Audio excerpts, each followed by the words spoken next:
since we visited Poisson. Maybe we should head over and have a look around.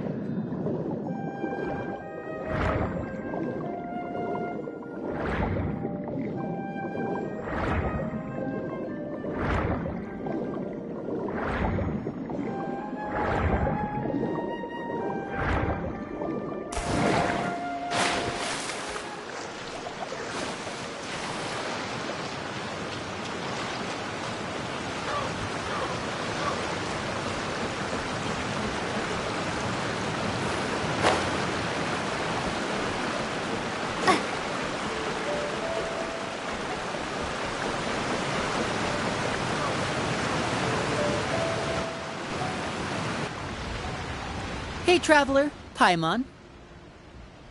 Oh, Paimon knows that voice! Over here.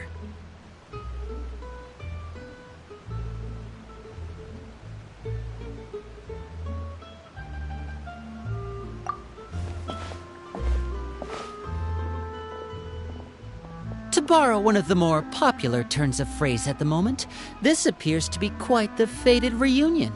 Running into you two out of the blue like this has really made my day. I certainly wasn't expecting it. You can say that again. What brings you to Poisson? Wait, Paimon's got it! You must be here for one of your magic shows, right? Actually, we've run into a bit of trouble on the home front, so Father arranged for us to stay in Poisson for the time being. Oh, are Lynette and Fremine here too? Yep, along with most of the other members of the House of the Hearth. You may have noticed Poisson seems a bit more crowded than usual. So you're saying nearly the entire organization has moved to Poisson? Sounds like you've run into way more than just a bit of trouble. What's really going on? Well... Since the two of you are so curious, perhaps I can fill in the gaps. You scared Paimon half to death! Father, you're here. You know... on second thought, maybe we don't need to know? It's all probably super confidential House of the Hearth stuff, right? We totally weren't trying to pry or anything. No need to be nervous. I could sense your genuine concern from your conversation just now.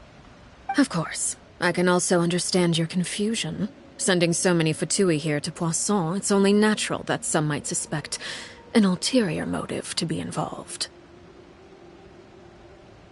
I understand.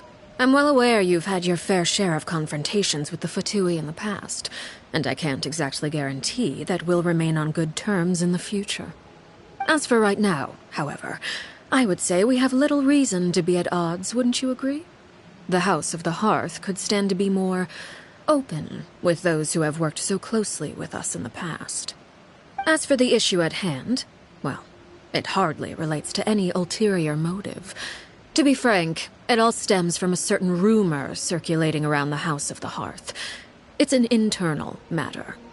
What sort of rumor? A rumor that a certain phantom child is hiding away in the House of the Hearth. A phantom child? Ooh, just hearing the name is giving Paimon the creeps. A spirit that should have long ceased to exist is lurking in the shadows of the House of the Hearth. So I decided to bring the children to Poisson before continuing to investigate the situation. I expect I should be able to track down the spirit fairly quickly. After that, it's just a matter of resolving the situation, if you will. It shouldn't be much trouble at all. If you're curious, or if you still have some concerns, it might be advisable to stick around for a few days. I'm sure the children would be exceedingly pleased to welcome some visitors. Lenny, I'll leave you to entertain our guests. I have some matters to attend to. Of course, Father.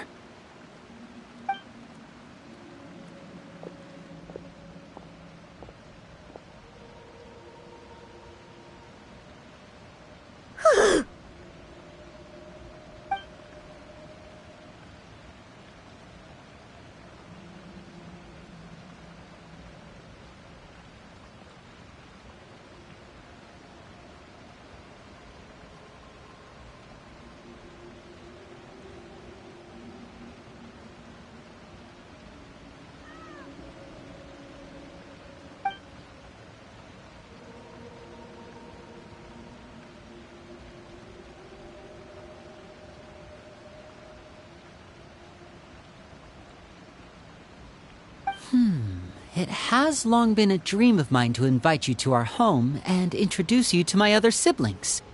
You're quite well known in the organization already. A lot of people have been talking about you, especially after everything with the prophecy. If you're willing, why don't you stay a while and have a little chat with us? Alright. We don't have anything else to do right now anyway. But let's be clear, we're just gonna be there as guests, okay? Don't get any funny... Oh, wait a second. For your guests, that probably means we'll be treated to lots of yummy food, right? Of course. During our stay in Poisson, we've been helping out the locals with some fishing. We bring in quite the bounty every day. In fact, today is the perfect chance for me to show you what I can do in the kitchen. Let's go. I'll take you to where we're staying.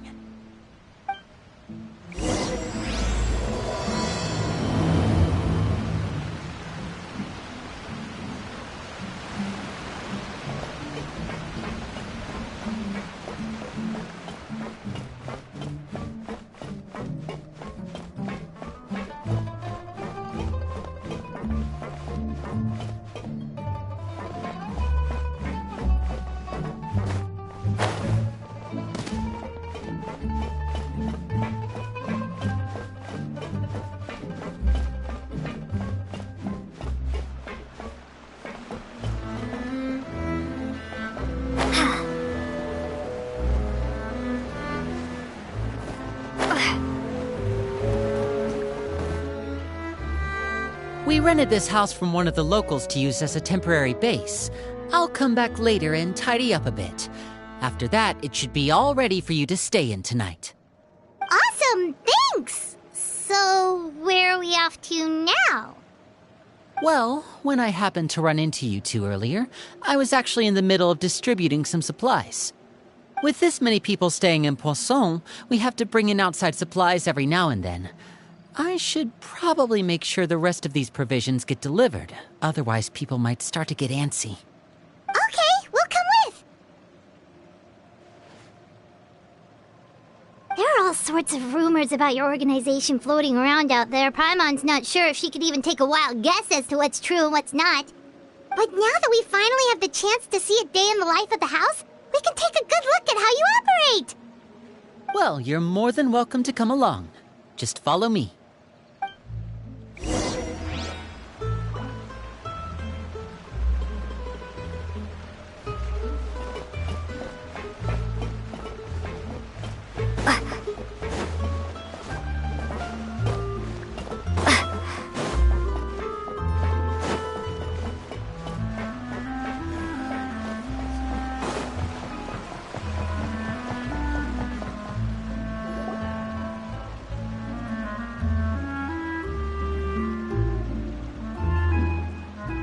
Linny!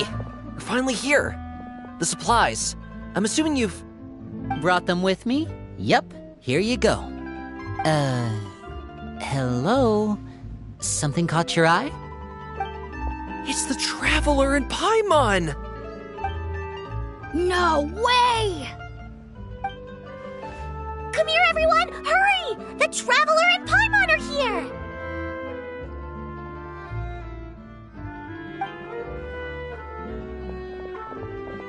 One at a time, please. Don't crowd around them all at once. We don't want to scare off our guests now, do we? Oh, it's all right. Gotta say, Paimon didn't realize we were this famous. Of course! Father and Linny have told us so much about you. Father told us about how you helped Linny. According to her, you're a trustworthy friend. And as far as she's concerned, that's pretty much the highest compliment we've ever heard her give. As you can imagine, everyone's been very curious about you. I heard the Traveler is so strong that she can move a mountain with her bare hands. I heard Paimon eats so much that she can clean out the entire pantry at Hotel Tabor in just 3 days. Wait a second! That's the rumor you heard about Paimon? Oh, not cool at all! Oh, wait. When guests visit, you're supposed to give them gifts and stuff, right? Oh, we don't need something like that. Besides, we don't have anything to give to you. Come on, we insist. I can give you some of my new potions. Just pick your poison. And by that, I mean medicine or actual poison. I got both. Huh? Or maybe Shaplo can teach you guys about stealth. He's super good at it. He's never been caught. Ah, now that's not a bad idea. I know you usually prefer to fight head-on, but it never hurts to expand your bag of tricks, right? When it comes to eliminating your enemies, staying quiet can go a long way. Trust me, I would know. I was poisoned not too long ago, and I'm still dealing with the after effects. So I'm not quite as good as I was before, but I can still give you some pointers. Wait, when you said gifts, Paimon didn't think you meant poison and stealth tactics. But those are the best things we can give you. You don't like them? Ooh, how about this? Tell me the name of someone who really annoys you, and we'll teach him a lesson for you. All right, Fold, Selwar. I think that's enough suggestions for now. When it comes to being a good host, it's the thought that counts. You don't need a physical gift to make our guests happy. In fact, pestering them with suggestion after suggestion might make them more annoyed than anything. I would say your enthusiasm has certainly gotten across. Really? Awesome! It's been so long since we've had guests to play with. If there's anything you need, just let us know. Yeah, especially if it's poison or something. I've got all sorts of potions for that. Well, we'll talk to you all later. We've still got supplies to distribute. All right, see you later.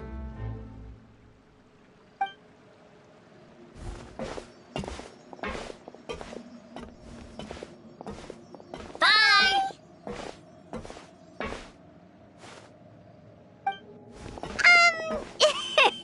Lenny, about all that poison and stealth tactics talk just now. Scared you, did it? That kind of talk comes with being part of the House of the Hearth. When Foltz was really young, he strangled all of his family pets, just out of curiosity. He was labeled a dangerous problem child and was abandoned by his family.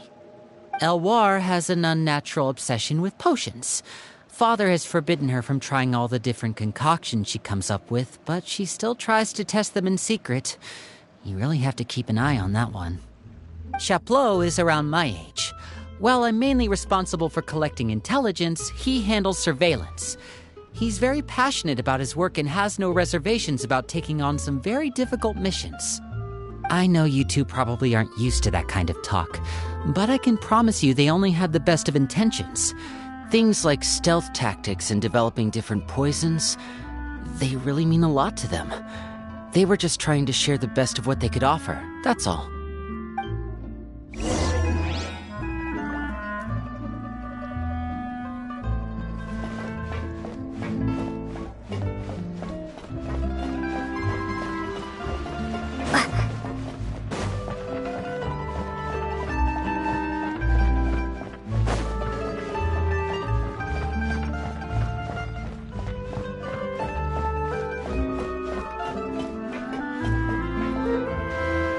Filio, supplies are here. Thanks. And who are these two? Outsiders? Allow me to introduce you.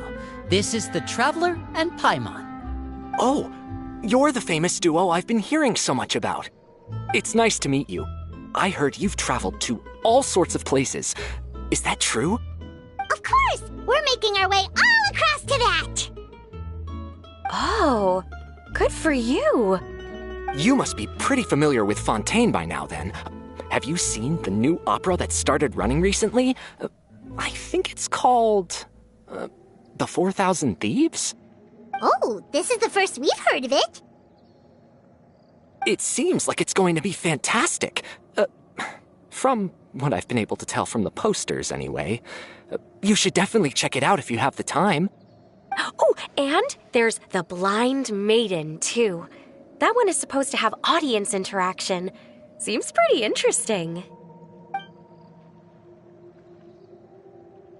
After this mission is over, I think I'll go get a manicure. Oh, maybe I should dye my hair. Wonder how much it'll cost. Is it just Paimon, Or do these two seem much easier to get along with than the others? Looks like the House of the Hearth has some normal members after all. I heard that. Oh! Oops. I'm guessing you're referring to Foltz and the others? Yeah, we're definitely not all like them. I bet those crazies are practically foaming at the mouth right now. I'm sure they just can't wait to get back to Snezhnaya to carry out the plan. That's enough, Filial. Don't talk about family members behind their back, right? Whatever. Let's go. Guess this is goodbye then. If you ever have some time, we should go see the opera together.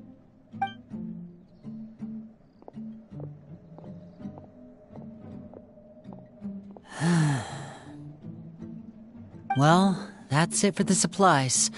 We should probably head back as well.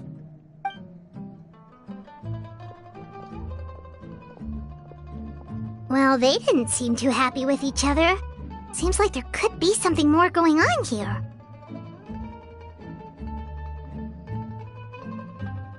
You're right. We're only here as guests after all. Oh, Linny's getting super far ahead. Come on, let's catch up.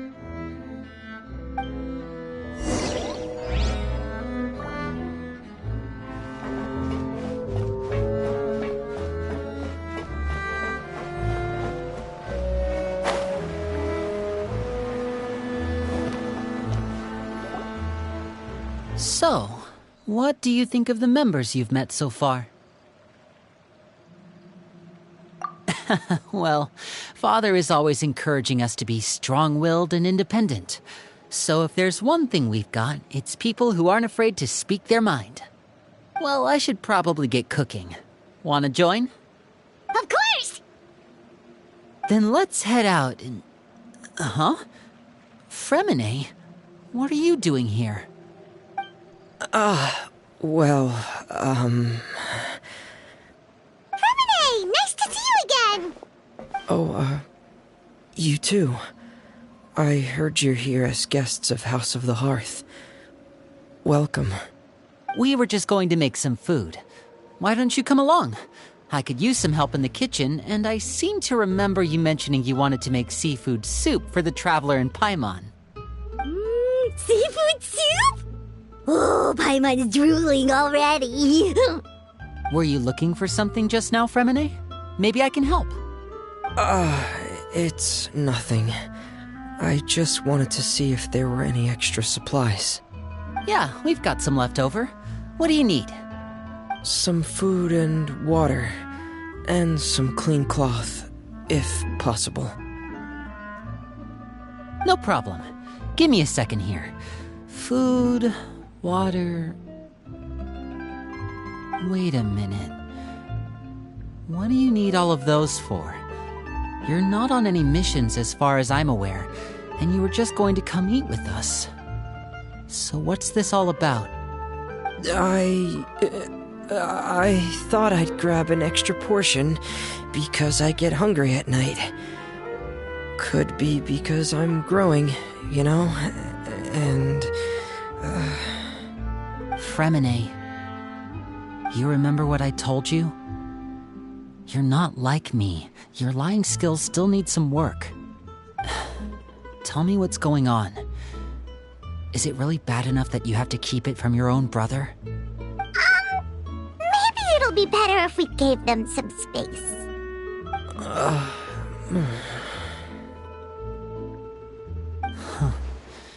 This is the first time I've seen that kind of look on your face.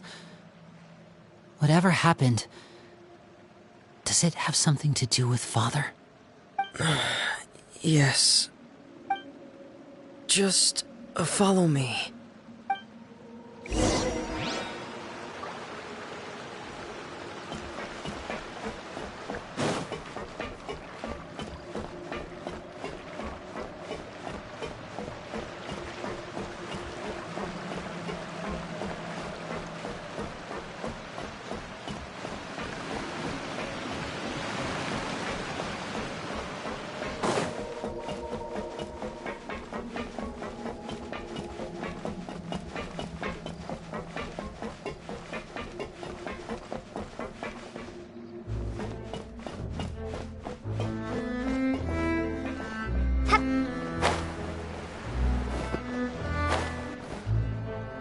you're back!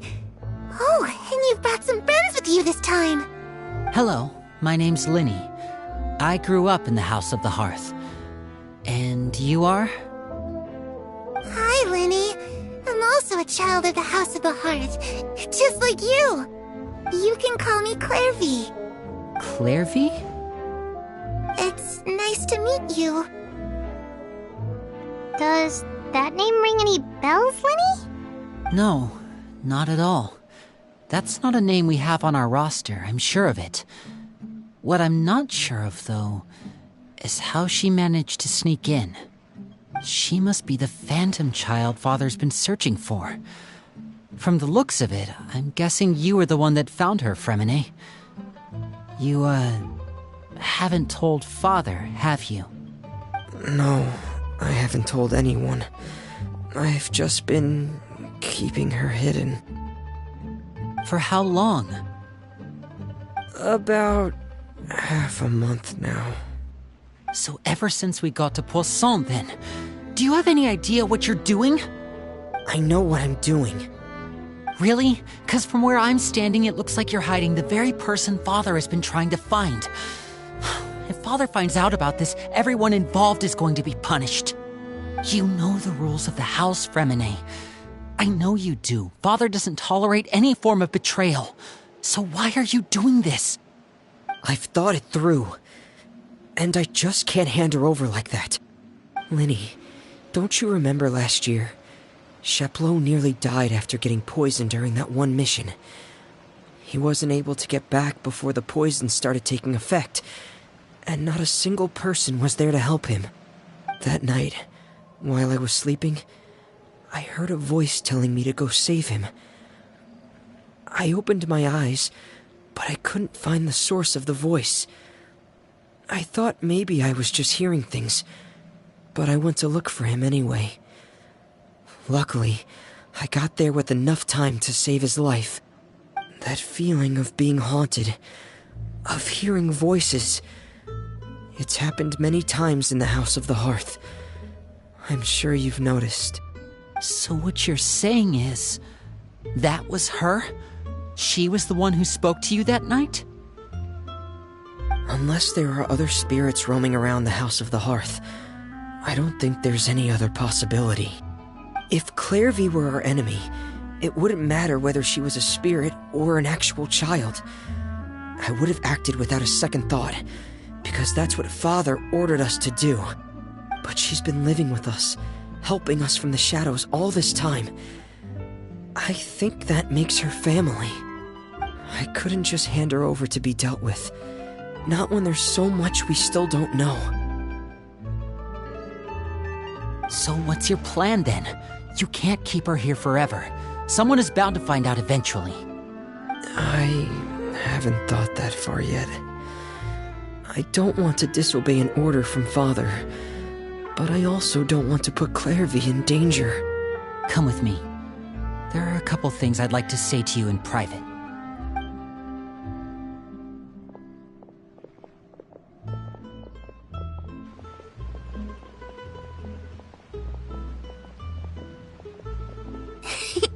Those two sure care a lot about each other.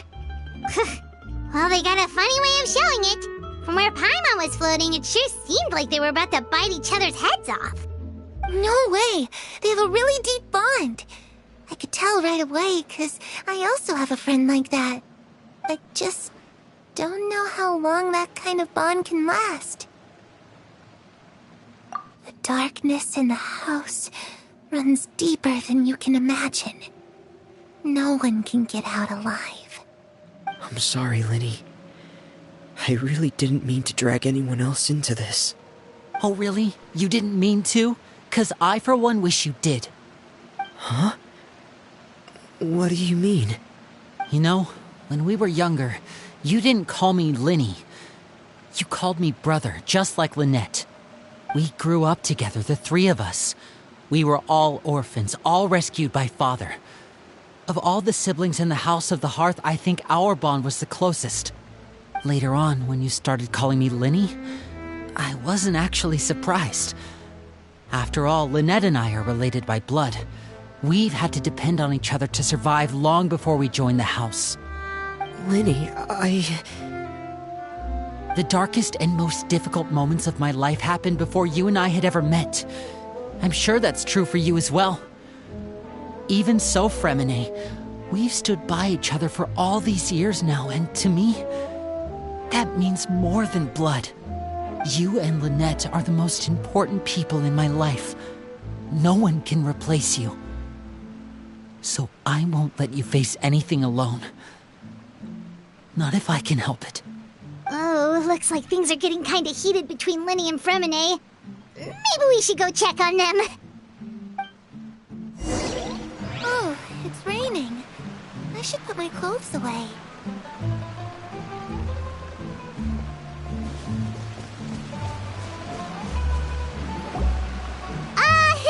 Hey, you two!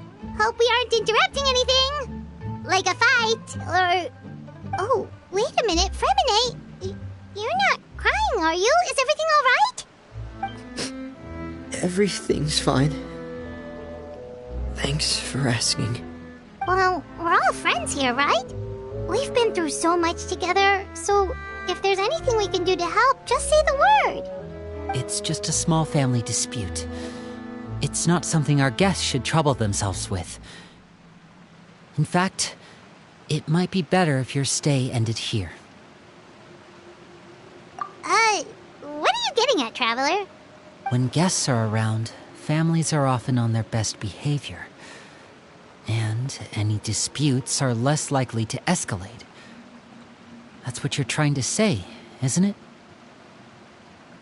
I just... Thank you.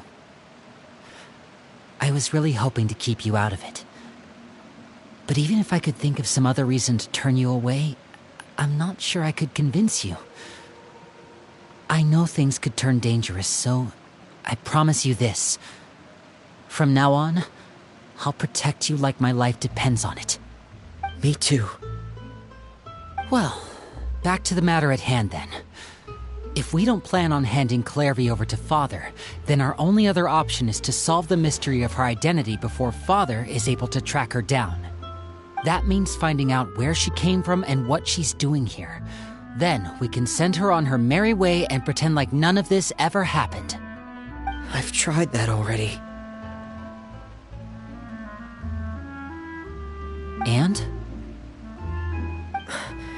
And... nothing. I tried taking her somewhere really far away, but... after some time, she just reappeared. She even came with us all the way to Poisson. It seems like wherever the house is, she follows. I don't know much about spirits. Do you two have any ideas? Let's see here. Paimon remembers hearing something like, if you fulfill a spirit's last wish before they die, they'll let go of whatever's keeping them here and return to the ley lines. Oh, it's just that Paimon doesn't really remember where she heard that, so it's not guaranteed to work or anything. Well, sounds like it's worth a shot. Guess that means we should go ask her about her wish. But first, Fremine, I need you to promise me something. What is it? I need you to promise me that this will stay between the two of us. We're the masterminds behind this whole thing. No one else gets involved. Can you do that for me? Of course. I promise. All right. Then let's seal the promise just like when we were kids. Fist bump on 3. Ready? 1, 2, 3. I swear.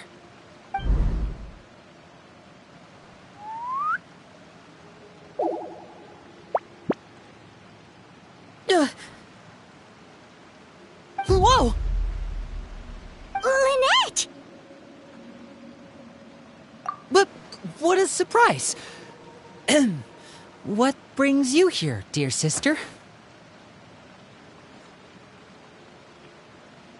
And, when exactly did you get here?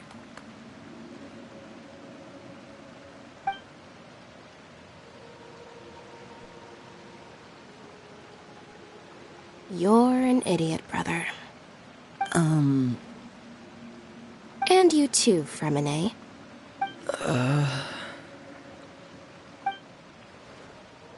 You 3, Traveler. And you 4, Paimon. Wait, what did we do? I've seen Clairvy around the House of the Hearth before. I hadn't seen her in Poisson, so I figured she must not have come with us.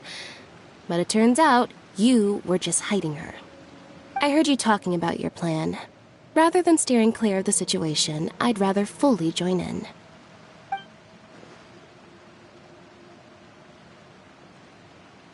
If you don't agree, I'll have no choice but to report everything back to Father. Simple as that. You're not giving us much wiggle room here, Lynette. Well, I guess we're all in this together then. After we talk to Clairvy, we'll figure out our next move. There's no time to lose. Let's go.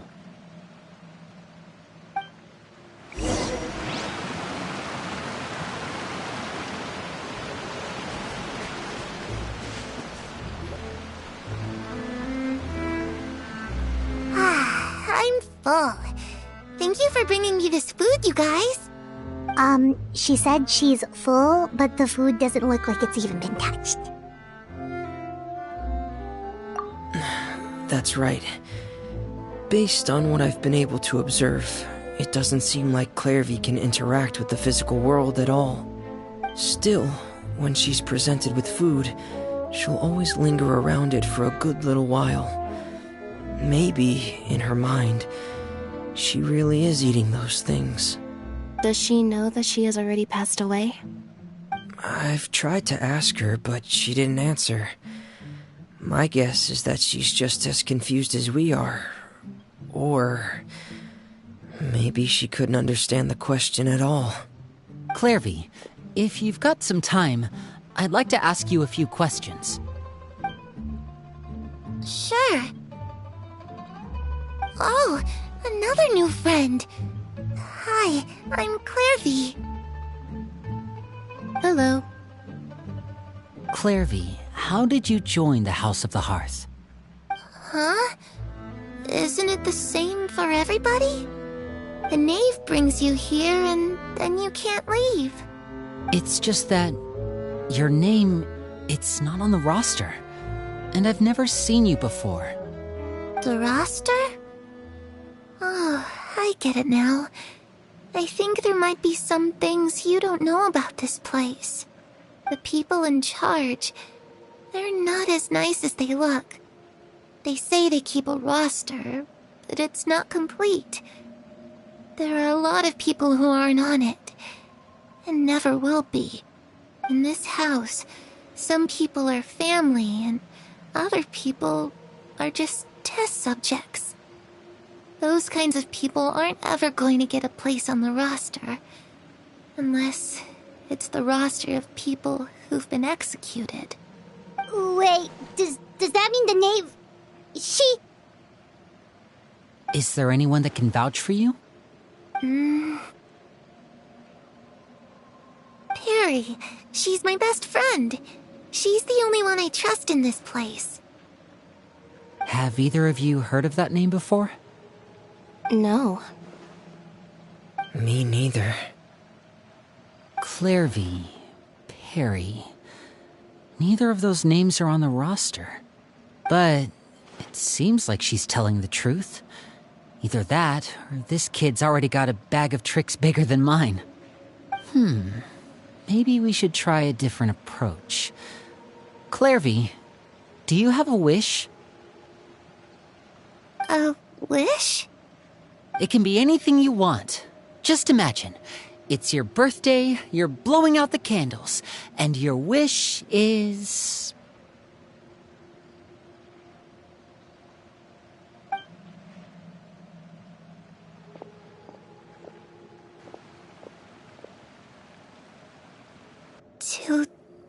To go outside, where the sun can find me. That's it? Well, that sounds easy enough. The darkness in the house runs deeper than you can imagine.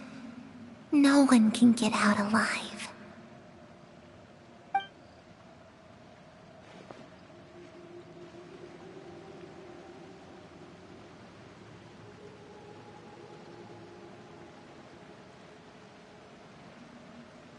Okay, time to divide and conquer.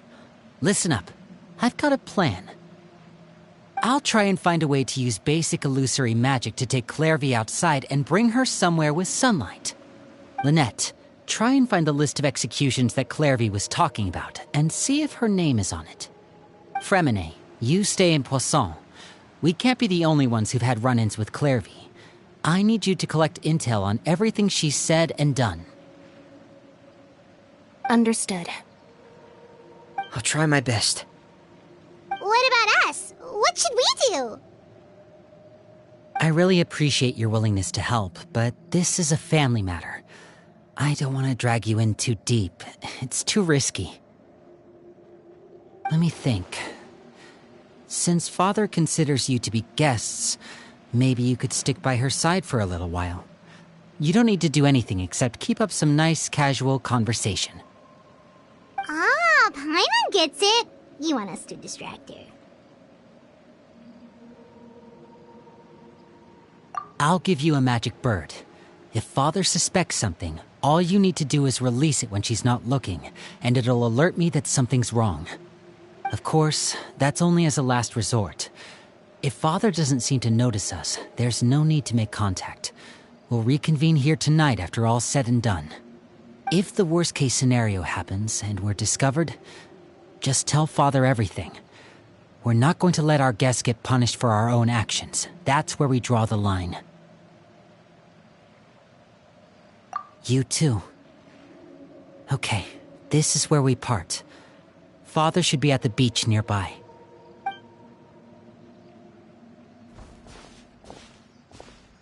I really hope this goes well. No. It has to go well. That's the only way this can get resolved.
It's the knave!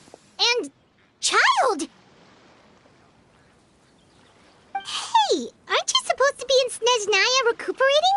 What are you still doing in Fontaine? Oh, it's you two. I didn't expect to run into you here.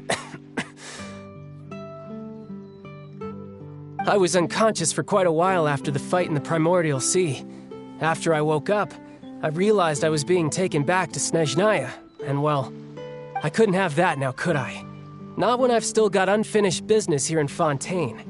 So, I mustered up all my strength and made the journey back on my own. What sort of unfinished business are we talking here? It has to do with Skirk, my master. I really wanted to meet up with her, but by the time I got back, she had already left. I still have so many questions for her. Without any other leads, all I could do was ask the knave to help me track her down. She must have left behind some traces from her time in Fontaine. Oh, okay, so have you found any clues? Unfortunately, no. While the House of the Hearth is adept at collecting all manner of intelligence, certain existences can still manage to escape our purview.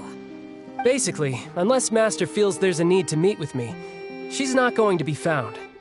But that problem has an easy fix. I just need to become stronger, and then... Paimon thinks you should focus on getting better first. The worst of it is over. It's all thanks to that one kid from the House of the Hearth. Elwar, I think her name was. She gave me a bunch of random potions to drink. They didn't go down easy, let me tell you. Pain and chills all over. But they really did help speed up my recovery. And that's good, because it looks like I really do have to head back this time. The old man's been putting the pressure on me. He sent someone to tell me I'm needed for some sort of project. Project Stuja? Yeah, that's the one. I heard Regrator's involved too. I'm not looking forward to having to listen to all his monologuing, that's for sure. Hey, maybe you could think of a way for me to stay in Fontaine for a little longer. Helping Linny and the others brush up on their fighting skills would be far more interesting. If you and I could spar, that would be even better. I've been waiting for a chance to see you go all out. And what a sweet little daydream that is. But I also have a role to play in all this. I'll be leaving Fontaine shortly as well. Besides, considering how little they see fit to step outside the homeland, being called on to return to Snezhnaya by such illustrious dignitaries, what a great honor. Wouldn't you agree? One I could do without, I'd say. Is it just Paimon? Or does it kind of seem like they're... So, dear guests of the House of the Hearth, to what do I owe the visit? We just... Right! We're super close to Linny and the others, but we still don't know much about you! Is that so? Introductions have already been made, have they not? You see? There's only so much you can learn about someone from a short introduction. At least tell us something a little extra, like... Why do you call yourself father? Good question. I'd also like to know. The fact that you have to ask tells me our intelligence work has been quite successful. Telling you the answer to that question would only serve to undermine that success. And we can't have that, now can we? Spoken like a true diplomat. That was some expert sidestepping right there. Well, if there's nothing else, I think I'll take my leave. I still have a small matter to resolve at home. Wait, don't go!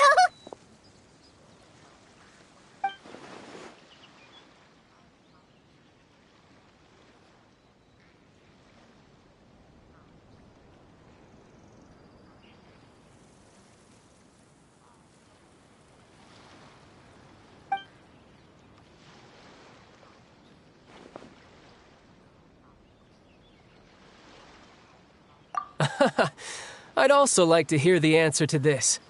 I've met some of the members of your organization, and they all seemed like really good kids. They actually reminded me of Tonya and Tusser. Which, by the way, if you ever betray them, I'm just letting you know, I won't let you off easy. And why would I betray them? Well, you've already betrayed the House of the Hearth once, haven't you? At least, that's what I heard.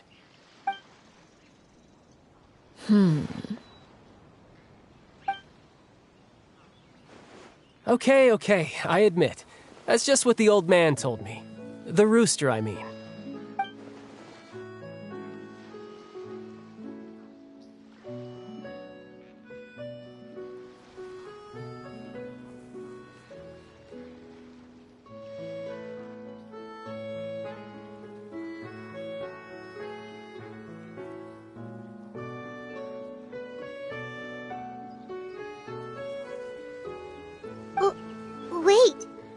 Did you really do something bad to those kids? Never mind what I've done. I'm more curious as to what the mighty rooster had to say. Care to enlighten me? Well, nothing much. Just some stuff about you taking out many other members of the House of the Hearth, and even going so far to attack your own family.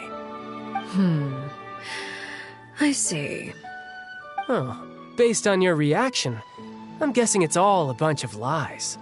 Hardly. I don't appreciate his particular turns of phrase, but I suppose he didn't say anything untrue. Although, it would be more accurate to say that there is a certain level of prejudice involved, but I don't intend to clear that up just yet. Prejudice has a funny way of concealing the real truth behind certain things, an attribute that I find to be quite advantageous. Call yourself a Fontanian, for example, and people will assume all sorts of things, when the real truth is that this is simply the land where I was raised. Huh? You're not actually from Fontaine? But then why did you try to help out with the prophecy and everything? I was trying to protect the children born in Fontaine. Claiming that I myself was a Fontanian simply made it easier to operate. People would hardly suspect a fellow Fontanian of having any ulterior motives. Who wouldn't want to save their homeland after all? The primordial sea wouldn't have any effect on me, but it would have caused great harm to the House of the Hearth. Well, you wanted extra information, didn't you? There you go. I hope that satisfied your curiosity.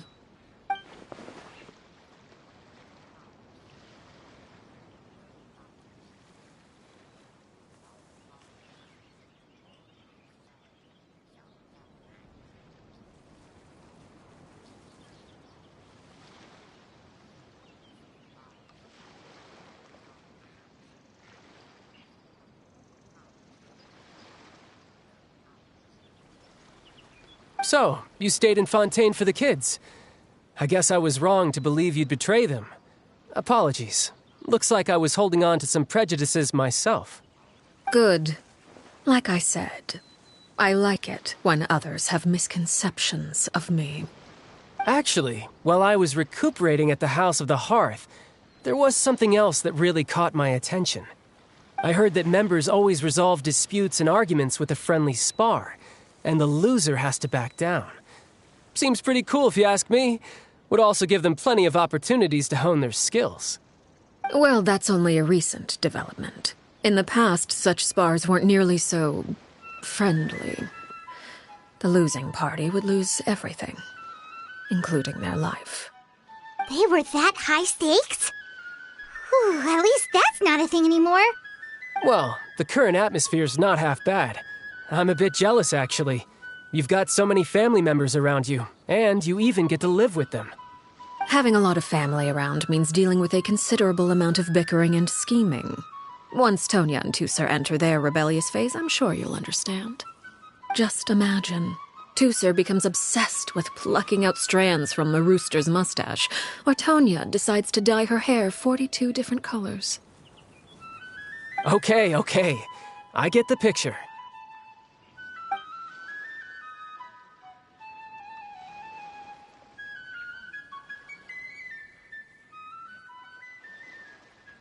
Well, would you look at the time?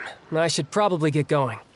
Traveler, Paimon, I'm not sure where our paths will cross next, but the next time we run into each other, we should definitely try and find some time to spar. Again, maybe this is a conversation we can have when you look less like you're gonna keel over. All right. Well, thanks for everything, Arlecchino. No thanks necessary. You also played a part in obtaining the Gnosis. I would say we can call ourselves even. I like the sound of that. Well, I'm off. See you all some other time. We should probably get going too. Do you want to head back with us? Oh? You want me to leave so soon? Oh, well, you see, I'm rather enjoying the evening breeze. If you don't mind, I think I'll stick around for a bit. I have some things to think about. Apologies for not attending to you like a proper host. Please forgive this slight. I do hope you'll have a pleasant stay. We managed to keep her distracted until nightfall. Good thing Child was there to keep the conversation going. You don't think she suspected anything, do you? Oh, I wonder if Liddy ran into any issues. Let's hurry back and see how everything went.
How did everything go?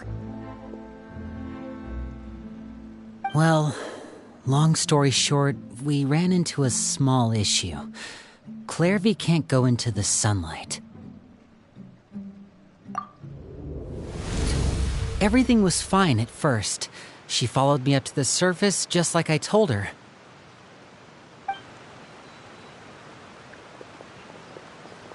But as I led her out of the shadows and into the sunlight, she vanished. I turned around and there she was, standing at the edge of the shadows, silently watching me. Huh. Maybe she's afraid of sunlight, or... No, it wouldn't be her wish if that were the case. Well, we could always try pushing her into it. Oh, true. I've pretty much tried it all already. Nothing worked. Eventually, the sun went down, so all I could do was bring her back here. How did it go with you, Lynette? Good. I've got the list. It's right here. Really? Well, what are we waiting for? Let's take a look!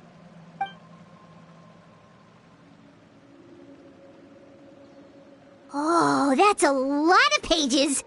Oh, it's gonna take forever to get through it all. We can each take a section. Here. La Pouillade, L'Endroit, Chambel, Horaire.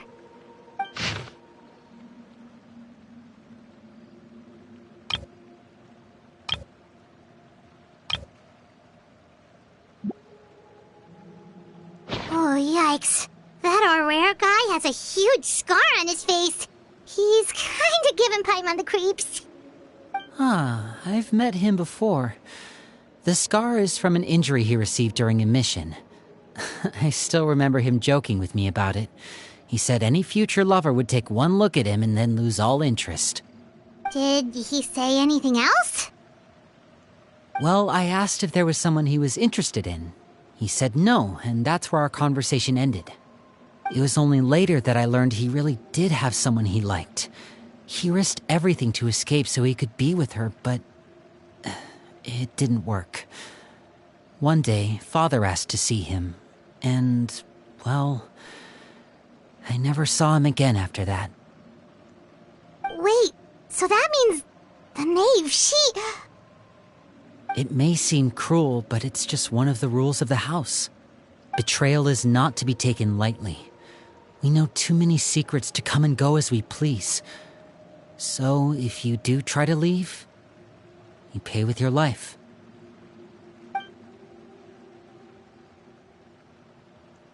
Her name's not here, huh? Well, that's not too surprising. It doesn't seem like this list is complete. It only contains records dating back around 5 years. Let's shift our attention then. Fremine, Were you able to find anything out? Fremine. Sorry. I was thinking about something. I managed to talk to quite a few people, but I couldn't help but notice that the atmosphere in the house was a little... strange. Strange? Yeah, I mean, I know there have been arguments in the past, times when people haven't gotten along. Chaplot and Filiol are a good example of that. Oh, those are two of the people that we met while delivering supplies. Paimon can see how they might not get along. They had very different vibes, and their, interests seem to be pretty different as well. That's to be expected, actually. Father brought us all here, shared her knowledge with us, taught us how to fight. That's one thing we all share. But that's also where the similarities end. Not all of us feel the same desire to stay here. As members of the House of the Hearth, we're also considered part of the Fatui. And to a lot of people, that's an identity they never asked for. Certain members get older and realize they want something else for themselves. But considering the rules of the house, most people would never say that out loud. People like Chaplot and Foltz are loyal to Father and her vision. They're proud to be part of the Fatui. Filiol and Nantoy, on the other hand, well, they aren't quite as enthusiastic. These kinds of conflicts have always been there. It's not like Father is in the dark about any of this. Well, that's true. But it just feels like things have gotten worse lately. Filiol and the others, it seemed like they were meeting in secret to talk about something. I can't say for sure, but I think they've met Clairvy. You think she's been inciting them to act out? No, not exactly. But I wouldn't be surprised if she said something to them about the darkness in the house and how deep it runs. She's told me about it before. Experiments being run on children. People being used as pawns on the battlefield without so much as the strength to survive. And they just believed all that? Without any evidence? Clairvy's words probably gave them the excuse they were looking for. Whether they actually believe them to be true is secondary. This is all because of Project Stuja, isn't it? Whoa. Hold on a second. What's this Project Stuja all about, huh? This is the second time it's come up now. Sorry, but I'm not sure of the details either. I only know what Father has told us, which is that it's something the Rooster and Regrator have been working on together. Apparently, it has to do with the Fatui's strategic plan for the future. Because the House of the Hearth was so successful in obtaining the Gnosis, we now have the honor of playing a key role in Project Stuja. Wait, but isn't that a good thing? Key role is just another way of saying dangerous role. To us, the whole thing is an inconvenience. Father thinks so too, but she's in no position to refuse. Their plan isn't exactly unreasonable, and they've been funneling the house a lot of funding. It's just that we'll lose a lot of members in the process. Participating in the plan, it's an honor in name only. What they're really trying to do is subdue us. The existence of an intelligence organization outside their control makes them feel uneasy.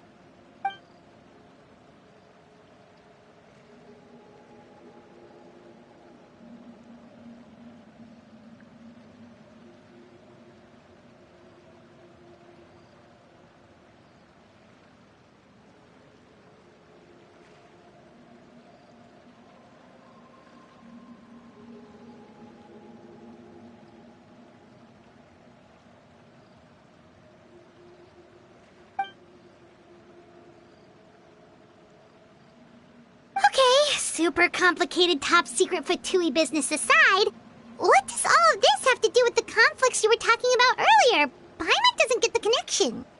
External pressure has a way of exacerbating internal strife.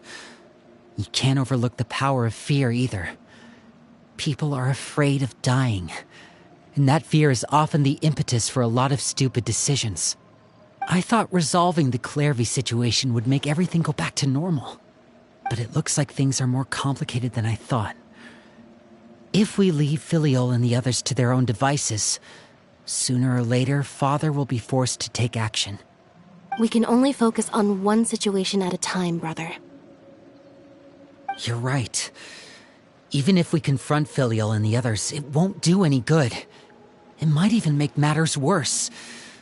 We should focus on Clairvy for now. Well, it's getting late. We should head back and get some rest. We'll try again first thing tomorrow. Lynette, you stick with me this time. Fremine, keep a close eye on Filiol and the others. Make sure they don't do anything they'll regret. Good work today, everyone. Have a good night, and I'll see you tomorrow.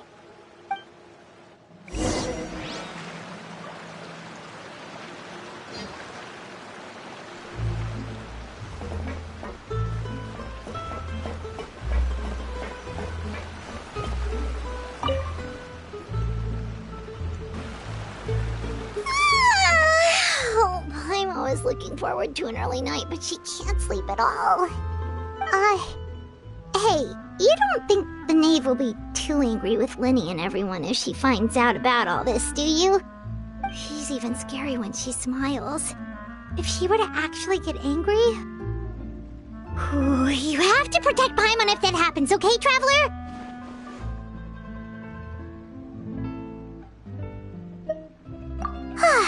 Trust is effort, Traveler. Look! Look over there! Quick! Let's catch up with her before anyone sees!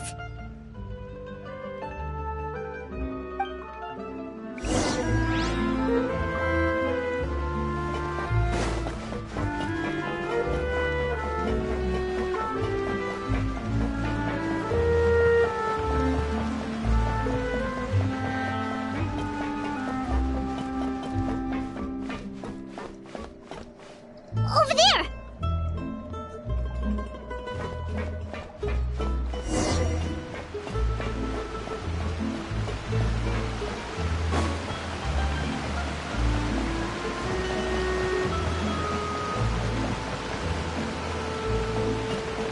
Oh, where is she going?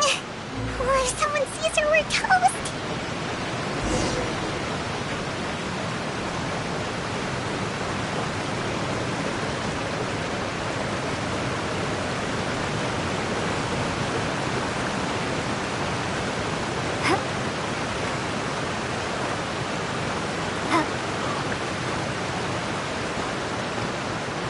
Oh, look!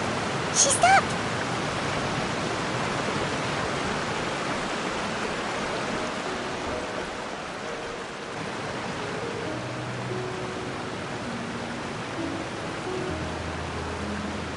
Clairvy! Shh! I opened the window while no one was looking. Look how pretty the outside is. If only I could have more than this. You probably think I'm being silly, huh? All this hopeless resisting. It's better to dream of what I could have than try to make it a reality, right? Please, help us get on the same page here, Clary. We need you to tell us what you know. Can you do that? Sure. Although, after you hear all this, I think you might regret that decision. Everyone in this family is nothing more than a tool. Something to be used and exploited. We're all expendable. Including me. As long as you're useful, you get to stick around.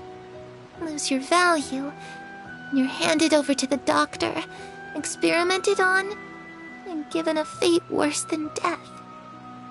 I've seen it happen again and again, and I've had enough.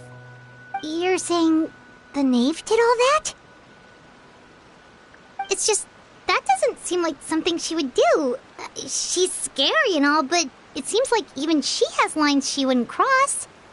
I knew you wouldn't believe me. Everyone thinks she's a good person.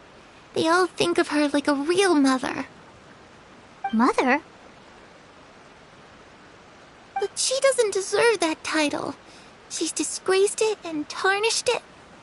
And if I had things my way, I'd never see her again. If only Perry were here, she'd understand. Perry. There's that name again. Also, Paimon's getting a strange feeling. It almost feels like she's not really here with us. Paimon can't tell if she's actually talking to us or if she's mistaken us for someone else. Well, in any case, it seems like she really needs someone to talk to. We should keep her company for a little longer. She looks so young. But it seems like she's been through a lot. It's getting windy. I should close the window. Ooh, look at the moon. Isn't it pretty? Hey, wanna hear a secret?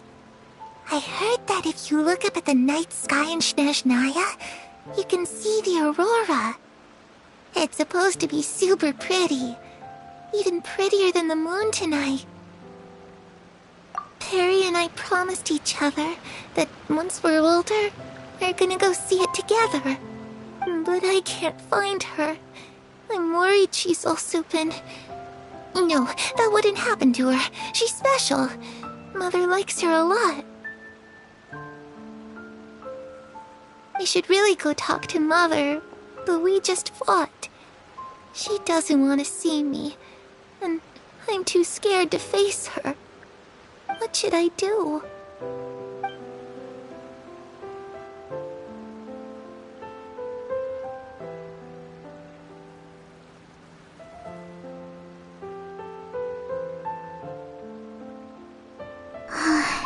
Paimon really doesn't understand what's going on with her.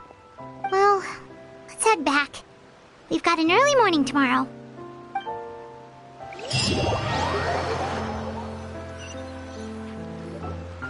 All right, looks like we're all here. Let's go ahead with the plan. Oh? What is it? What makes you ask that? Well, we kinda ran into Clairvy last night, and that's what she told us.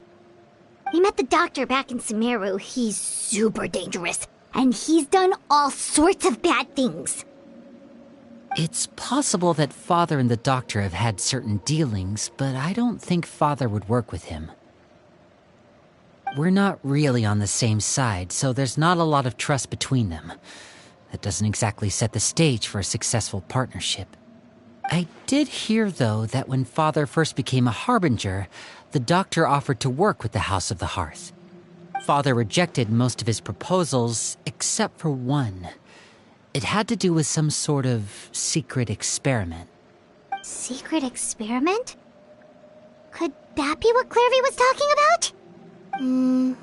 I don't think so. I don't know any details about the experiment itself, but I do know it's an entirely independent operation. The Doctor only proposed a direction for the research.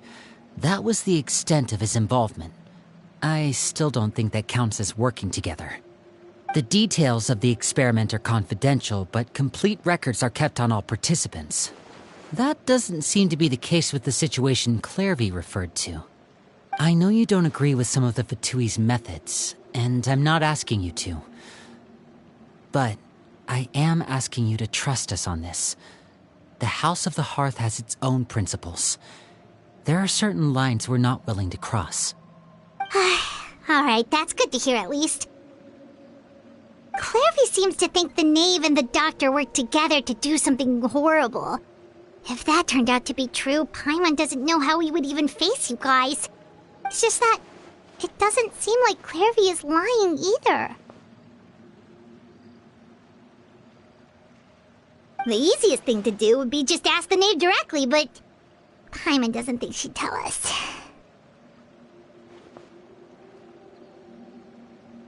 Father didn't come back last night. She's probably still near the shore.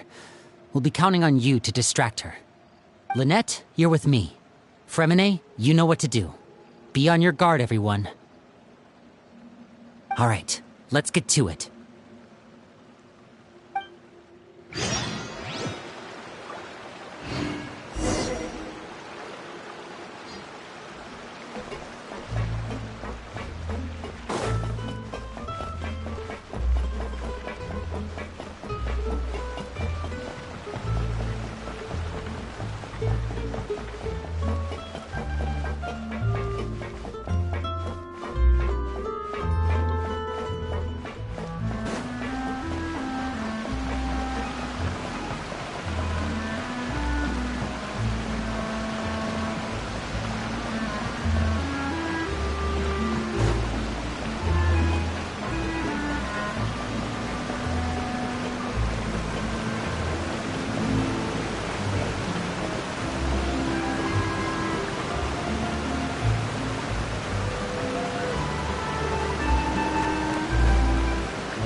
Ah, it's you two again.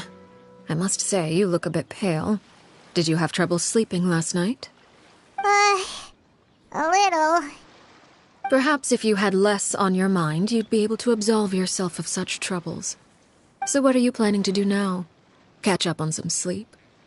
Or should I give you some time to rack your brain for a topic to discuss before I ask any questions? Although I must profess to being curious. Without child here, how do you plan on distracting me?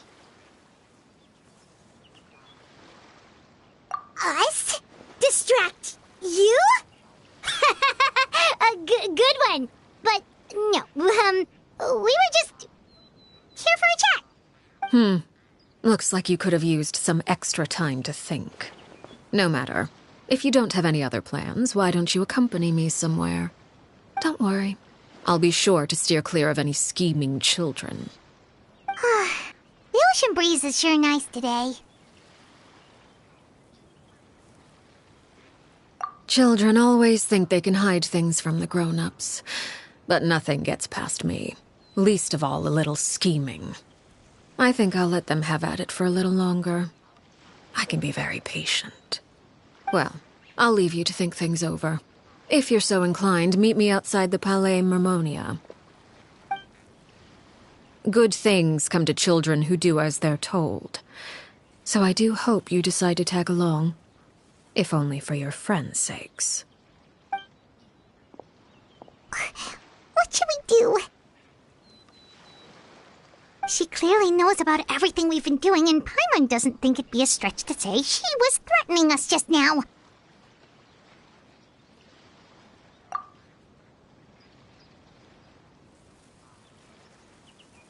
Oh, good idea. Hopefully he sees it in time. Well, we should probably head to the Palais Mermonia.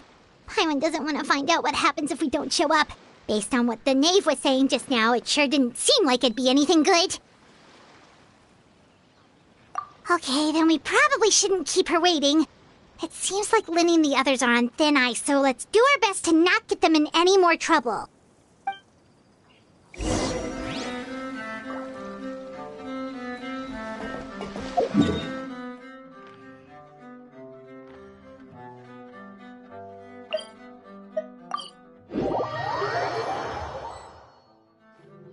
Seeing as we still have some time before my meeting, we might as well enjoy some pleasant conversation while we wait. I'm glad to see you get along with my children. Being surrounded by good companions is necessary for a child's development. You're not planning on doing anything to them, are you? I assume you're referring to Lenny, Lynette, and Fremine. Although, there's that situation with Filial and Nentoy as well. It appears quite a few people have been acting out lately. No matter. I'm not one to discriminate. All those who betray the house meet the same fate. There are no exceptions. Does that mean you're going to kill them? Oh, are you here to beg for their lives? I'm sorry to disappoint, but the rules of the house change for no one. In my organization, everyone is responsible for their own actions. But don't you care about them at all? They really respect you. They even call you father. You must feel something for them. Any organization in which feelings come before principles is one destined for ruin. The House of the Hearth is hardly an exception. You could say our principles are more stringent than most. Perhaps I can offer you this consolation at least.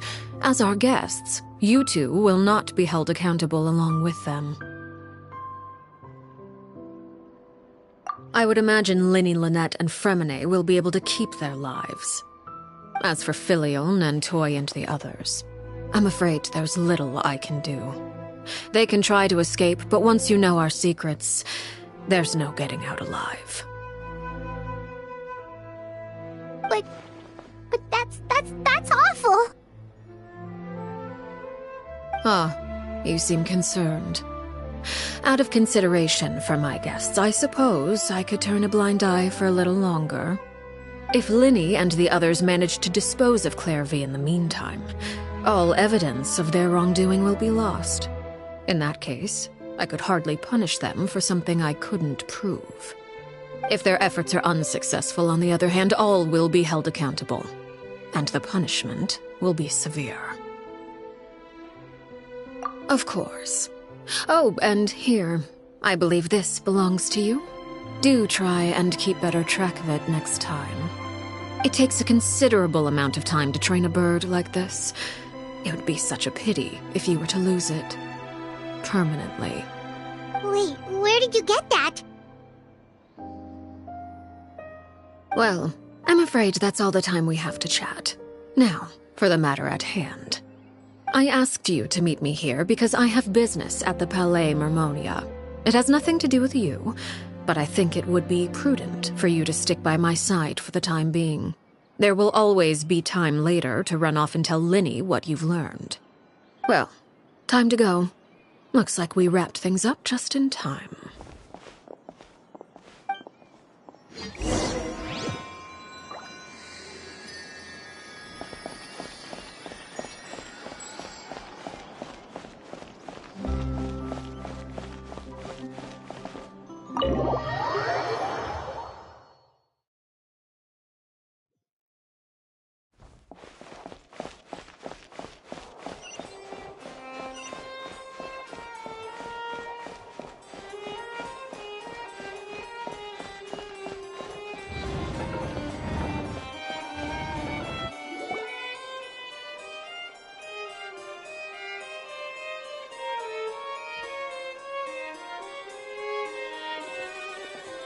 It's been a while, Monsieur Neuvillette.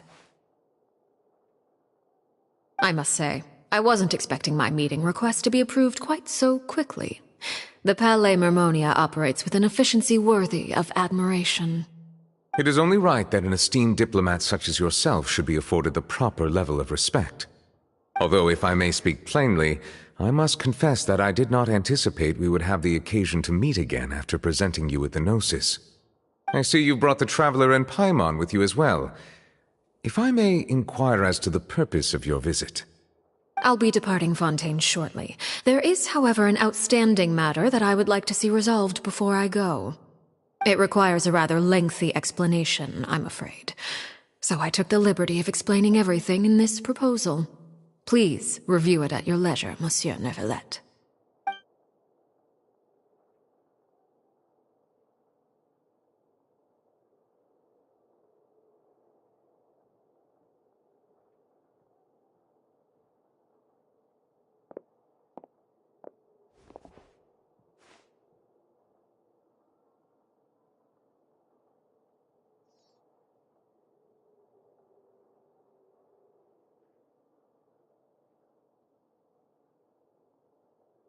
I understand your request. However, at the risk of causing offense, I must admit that I fail to see why you would wish for such a thing. I heard you have a certain fondness for water tasting, Monsieur Neuvillette, so allow me to use water as an analogy.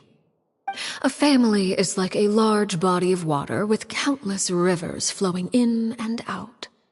As someone who watches over this system, I would hope that each river that flows from the source will eventually reach the ocean. Of course, objectively speaking, I know this is impossible.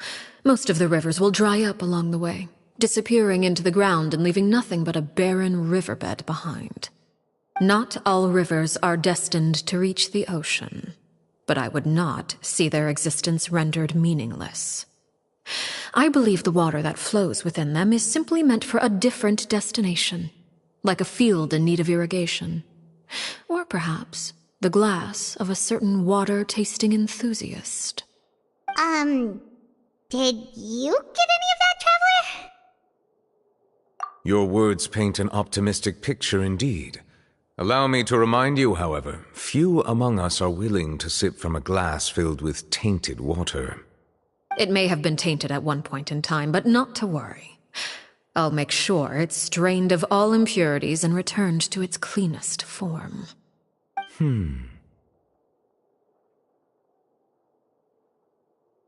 I seem to recall there being a transactional aspect to your proposal. Perhaps you could expound on that?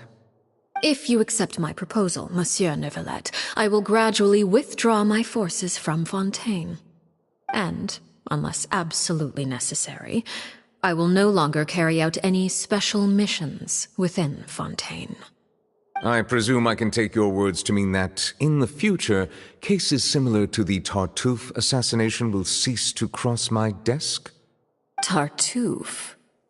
Ah, that thief who embezzled funds from all those charities, you mean?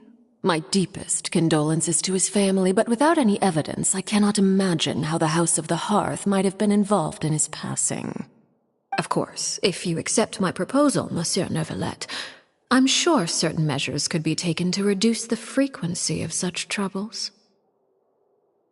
You choose your words carefully indeed. In that case, I am inclined to accept your proposal. My thanks for your generosity, Monsieur Neuvillette. Well, with that settled, we should be going now. I took the liberty of bringing along 2 bottles of spring water from Snezhnaya for you to enjoy. I do hope I get the chance to hear your impressions. Perhaps at our next meeting? Yes? Indeed. I trust you would not overlook your commitment in the meantime. All right, Traveler Paimon. Time to go.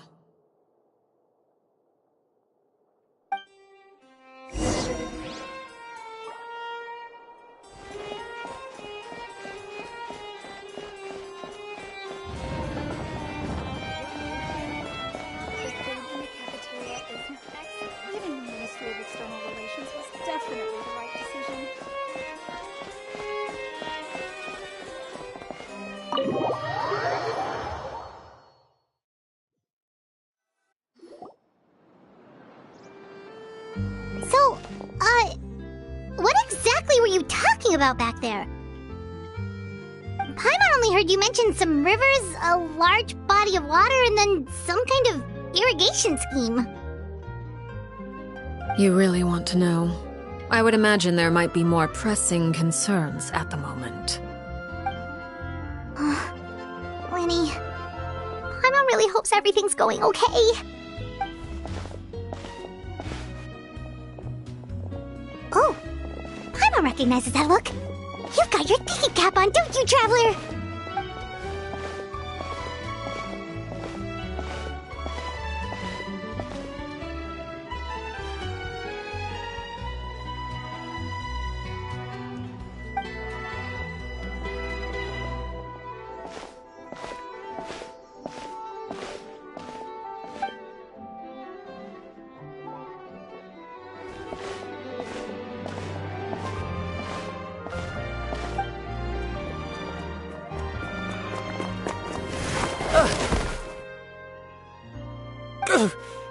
Oh, shoot. Are you alright?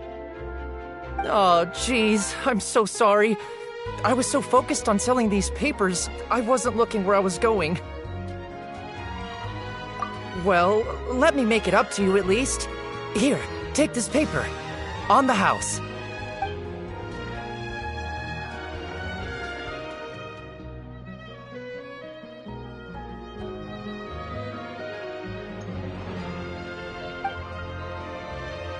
Oh, you don't have to give us anything. Please, I want to. It's not like I'm short on supply. All the extras will be useless come tomorrow anyway. It's my fault, really. I was just trying to bring home some extra mora for the family, but I bit off more than I can chew. I haven't had many takers today, so I'm still swimming in papers. What's going on here? Nothing much. I just ran into your friend here on accident. I should probably get going, actually, so... Hold on. Of course, I'm happy to compensate you with mora, it's just... I don't have any on me at the moment. I'll take 3 papers. Here. Your payment. Oh! Thank you for your patronage. May the Archons bless you with good fortune. If only I had the chance to run into such generous customers every day. I should probably just take on a smaller inventory though, right? I'm getting married soon, so sometimes it's hard to not get ahead of myself. Anyway, I should head out. Goodbye! Well, now that my affairs are settled, we should take the boat back to Poisson. We've even acquired some light reading to enjoy along the way. Actually, why don't we stick around for a little longer? Paimon just realized how hungry she is. She can't head back to Poisson on an empty stomach.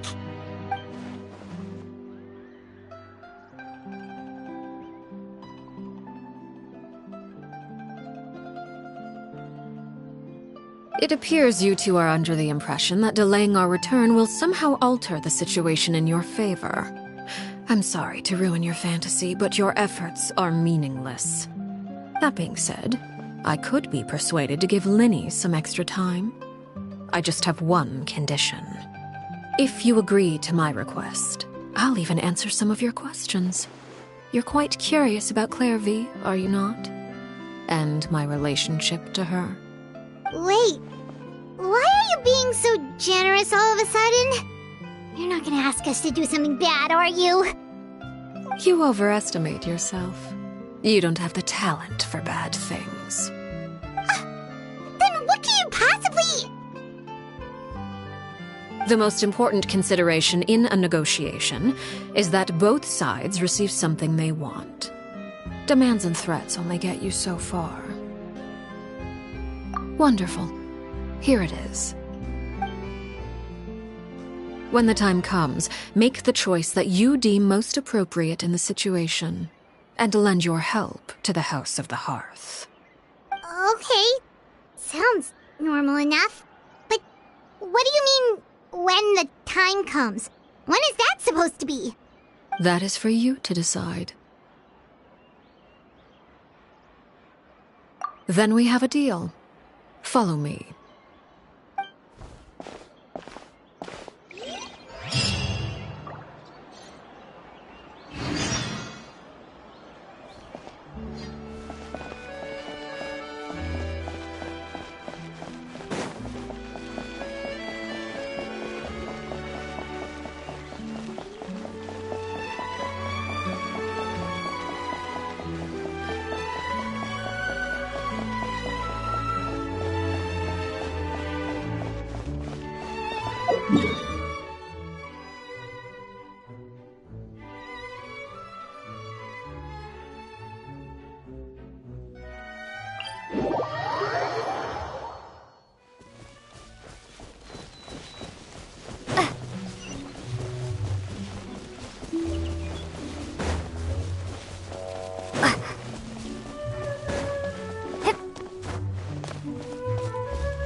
this place? Somewhere long forgotten by everyone. It used to be a grand building. Now it's nothing more than a pile of rubble. No one comes here anymore, nor does anyone care about what once happened here. Although, this place does have something to do with the story I'm about to tell you. It was before I became a Harbinger, and before Linny and the others joined the House of the Hearth. Due to certain events, I first killed Clairvy and then her mother. And this is where it all happened. You were the one that killed Clairvy? Patience now. Allow me to explain Clairvy's side of the story first. I'll start from the beginning. Clairvy was 6 years old when she was brought by her mother, Crucibina, to live in the House of the Hearth. From the outside, it seemed like a fairy tale. A thriving family made up of kind adults and friendly children. Crucibina was the knave at that time, and the House of the Hearth was under her control. She was Clairvy's mother by blood, but she was also the mother to all the children in the house. Clairvy was happy here, for a time. But she quickly realized that being part of this family wasn't a fairy tale at all. It was a kind of purgatory. Purgatory? Exactly. The House of the Hearth takes in war orphans from all over Tevat. But as for how to raise them, that depends entirely on the person in charge. Crucibina came up with a novel idea. She would teach the children to fight, force them to duel each other, and then crown as the king of the house the child who proved themselves most worthy of inheriting her title. It's difficult to estimate the number of children who died or were maimed in the process. There's little I can say about the ones who died. The ones that emerged with permanent injuries, on the other hand, well, they still served a purpose. They would be handed over to the doctor to be experimented on, or sent away on dangerous missions. Nothing more than tools to be used and then discarded. So those were the experiments Clairvy was talking about. But what actually happened to her? You said that Clairvy was Crucibina's daughter, so if Clairvy tried to convince her to stop what she was doing, Crucibina probably would have listened, right? Despite being Clairvy's mother, Crucibina cared little for her daughter. She forced Clairvy to join the House of the Hearth only as a means to demonstrate her own impartiality as a mother, to prove that she treated all her children equally. Clairvy did try to convince her mother to change her ways, but it was to no avail. After her efforts failed, the only other option was to rise up and try to fight back.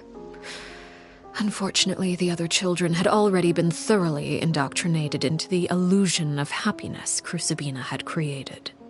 Of course, there was one exception. Someone Clairvy's age who knew the truth about the House of the Hearth. Her name was Peruere. Wait, the friend that Clairvy mentioned? Friend, huh? I suppose we can call her that for now. Clairvy was a cheerful and passionate person with a tenacious spirit. Peruere, on the other hand, was rather cold-blooded. Her cold-blooded nature allowed her to see through Crucibina's facade. Yet, it was also this cold-bloodedness that prevented her from acting against it. At least at first. While Clairvy longed for freedom, Peruere was convinced that, amid all the fighting and violence, she would make it until the end. Despite their differences, the two became fast friends, united by their knowledge of the truth. Clairvy told Peruere that she hoped to create a real family, where no one would be killed or sacrificed. There may have been a certain naivete to her ideas, but Clairvy proved her determination many times over. She tried countless times to run away, ask for help, or expose the truth. But her efforts only earned her beating after beating.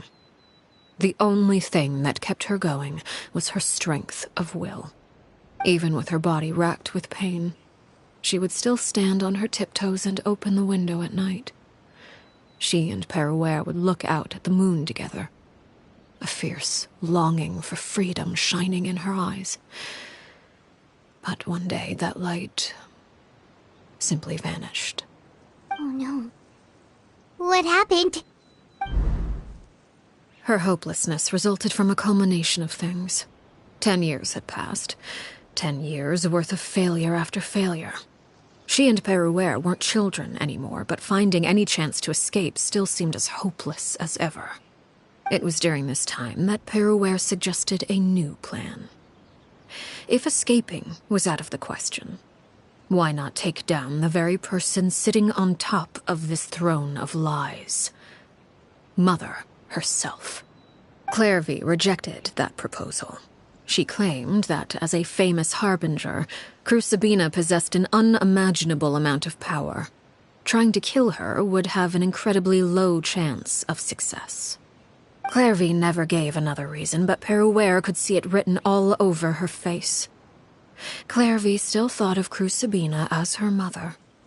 Killing her own flesh and blood was a line she couldn't bring herself to cross. If she couldn't escape and fight back, then only one option remained. Precisely.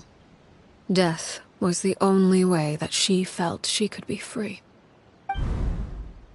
It happened during a duel. When she arrived at the dueling ring that day, her partner turned out to be none other than Peruere, the very person that had stood by her side all those years. It was a fierce battle. But ultimately, Clairvy decided to let Peruere end her life. From that moment on, Peruere's journey was one written in flames. When the rain finally came and washed it all away, there she stood, the sole victor in Mother's endless game of slaughter, a trail of corpses strewn across her path to success. It was the very result she had predicted 10 years prior. Even then, she believed she would make it until the end. She wasn't surprised by the fact that she emerged as Mother's undisputed heir. Rather, her success left her with an inexplicable sense of restlessness. She was unsettled, and there was only one thing that could quell that sensation. Perhaps you two would like to take a guess as to what it was? Crucibina, you mean? But... Correct. This is the place where Peruere killed her best friend. A mere year later, this is also the place where she fought tooth and nail to kill the mother they shared.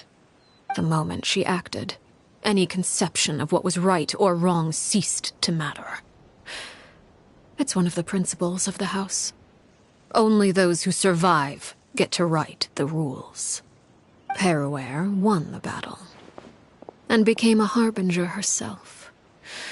After which Her Majesty, the Tsaritsa, bestowed upon her a new name. Arlecchino. So the Perry Clairvy was talking about... It was you all along. You're Peruere. Arlecchino is just a name you got later. I left that name behind long ago. I must say, hearing it now does bring back memories. After I defeated Crucibina, the moniker of Mother died with her. I chose to forego the title she called herself, and even chose to give up my own name. I rebuilt the House of the Hearth under a new identity. Not only as Arlecchino, but as father. And that is where the story ends. Any more questions? Yeah. Based on what you just told us, Clairvy wasn't a little kid when she was killed. So the Clairvy we met... Was she really a spirit at all? I suppose you could call her an illusion born of flame. Her existence is like ashes to a fire. Something left over in the wake of blaze and ruin. You see, a certain power runs through my veins. It's not unlike a curse. My flames leave behind shadows of anything they consume. Of course, the chances of those shadows morphing into a sentient entity are exceedingly slim. Clairvy is a very special case. Clairvy died when she was 16 years old, but what emerged from the flames was her 6-year-old self. Her appearance wasn't the only thing affected. Most of her memories were lost to the blaze as well. Memory is a mysterious thing indeed. Losing a portion of your memories will alter your sense of self. Lose 10 years' worth, however, and it would be like living in the past. Like returning to a version of yourself that never grew up. No wonder Paimon got such a weird feeling when we were talking to her. Perhaps I should put it this way. Clairvy is someone trapped in time. It may seem like she exists with us in the present, but she truly lives in the confines of her own past. So if all of that is true, then you must have known about Clairvy for a long time. Indeed. She's a rather volatile and unstable entity. Sometimes she would look after the children. She's even saved some of their lives. But other times, she would hide from me and become obsessed with revealing the truth about the house to anyone who will listen. Shadows don't have the capacity to learn or grow. Any new information they encounter is quickly forgotten over time. Your attempts to expose Clairvy to sunlight, they failed, yes? The reason is actually quite simple. In Clairvy's mind, the house is impossible to escape, and it is this very perception that traps her there. But no matter. All I have to do is kill her again, and all will be resolved. I don't anticipate so much as a single speck of ash will be left behind this time. Wait! Paimon can understand why you might want her gone, but isn't there another way? So what if she's trapped in her 6-year-old self? She's still your friend! At least talk to her first! It's too late for that. She broke the rules, and now she must be punished. That goes for Filial and Nantoy as well. She's had quite the effect on them. I hope you understand. The difference between Crucibina and myself lies in our formulation of the rules, not our policy for enforcing them. Upholding the rules without question is a trait we both share, because that is how a household should be run. Is this really what you want to do? Whatever could you mean?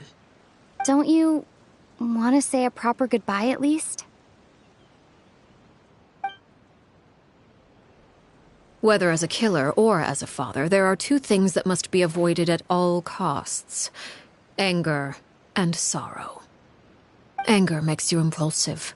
Sorrow causes you to waver. Well, it appears it's about time to proceed. Before we arrived, I told some of my well-behaved children to bring our troublemakers here by nightfall. I do believe I've kept my end of the deal. I give your friends quite a bit more time. As for what happens now, we'll just have to wait and see.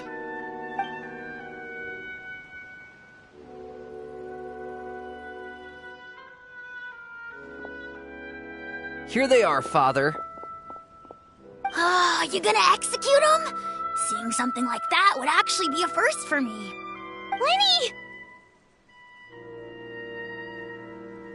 I'm sorry. I heard about how you helped buy us more time. But I still failed. I couldn't find a way to fulfill her wish. Huh? Are you... Perry? Indeed, it's been a while, Clairvy. Perry! Shh, stay right there. I'm sorry to postpone our reunion, but first I believe certain scores need settling.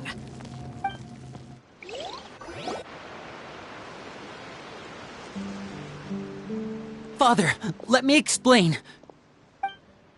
Out of my way. Father! You chose to conceal a threat to the house. And for that, you must be punished. Overall, however, I suppose your wrongdoing is hardly the most egregious of the bunch, so I'll deal with your punishments later. As for right now, the more pressing concerns are the traitors among us. By traitors? Do you mean us? Father, let me explain. We didn't mean to... Fultz, why don't you share what you heard? Yes, Father. Secret Midnight Meeting number 3. Participants, Filial, Nantoi, Sato, Toddy. Nantoi clearly said, if only Father wasn't the one who took us in. Sato added, I'm sick of this life. I just want to live as a normal person. Filial was the worst of them all. She called us crazies and said a bunch of mean things about Father. I did not! You're lying! Fultz is trying to frame us. It's not like I'm the only one who heard those things. After that, you and Toddy and a bunch of other people started talking about Clairvy. You were using all those things Clairvy brought up as an excuse to question Father. We're birds locked in a cage. The only way out is to destroy it. That's what you said, wasn't it? You little... You just want me gone, don't you? What did I ever do to you, huh? And you, Sheplo, have you forgotten who stood by your sickbed, watched over you, and changed your dressings? Come on, let's hear it then. What's your reason for all this?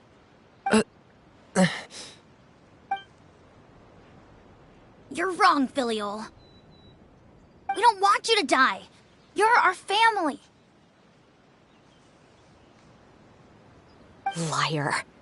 You wouldn't be doing this if that were the case. So why? Why have you backed us into a corner? We all live in the House of the Hearth. You know the type of work we do, Filial.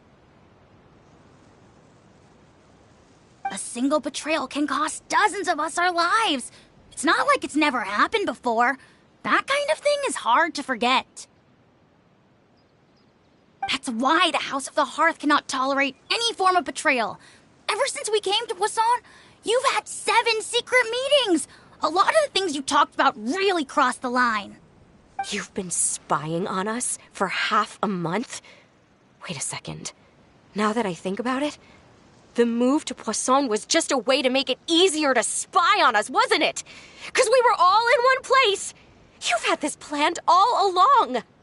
Filial, Nantoi, I'm sorry. I owe you both my life. I owe Clairvy too. If it weren't for all your help after I got poisoned, I wouldn't be standing here today. If this were any other situation, I would do anything to repay that kindness, even if it cost me my life. But rules are rules. I'm sorry. My hands are tied. Why? Why? That's enough, Filial. We made a mistake, and we should own up to it. We broke the rules, plain and simple. And now we have to face the consequences. I'm sorry, Sheplo. Fultz. I'm sorry, Father. We accept our punishment. Chapleau, according to the rules of the House of the Hearth, how should these traitors be punished? All those who betray the house pay with their lives. And so it shall be.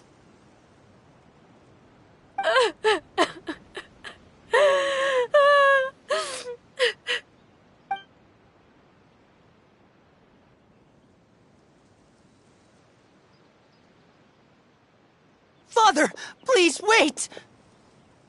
Something you want to say, Linny? Please reconsider, Father. What Filial and the others did, does it really count as betrayal? We all come from broken families. From the very first day we joined the House of the Hearth, we wanted nothing more than to make it a real home. But the truth is, none of us know what a real home should look like. I'm not saying I have all the answers. All I know is this.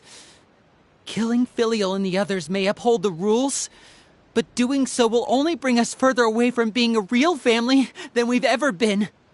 So please, Father, please reconsider. I agree with Linny. Father, please. Linny, you...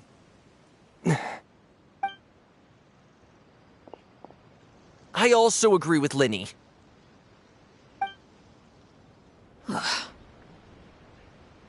An order once given cannot be rescinded. However, given the extent of your determination, I suppose we shall have to go about this a different way. Draw your weapons and face me. Our weapons? Father, are you referring to a duel? Precisely. The rules of the house will not be altered. Traitors must be punished. However, resolving disputes with a duel is also one of our rules, one that also applies to me.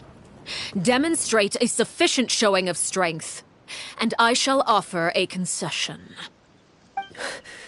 Wait. Beat Father in a duel? Impossible. Father is way too strong, even for Linny.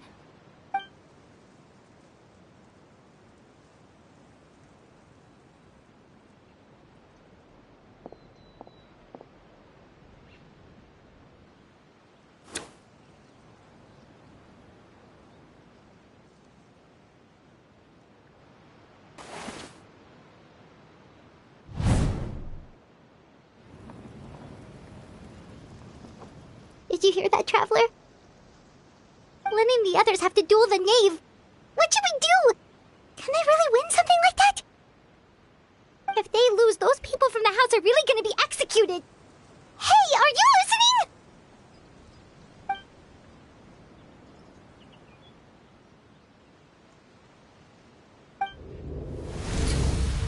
Don't you want to say a proper goodbye at least? Anger makes you impulsive. Sorrow causes you to waver.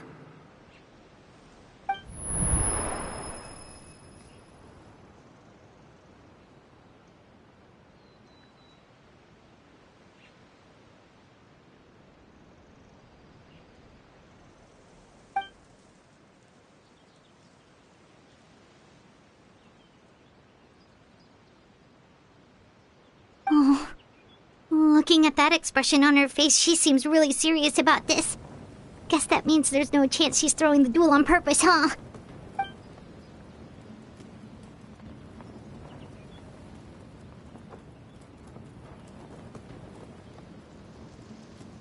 When guests are around, families are often on their best behavior. And any disputes are less likely to escalate. When the time comes, make the choice that you deem most appropriate in the situation, and lend your help to the House of the Hearth. What's wrong, Traveler? Hey, where are you going? Traveler?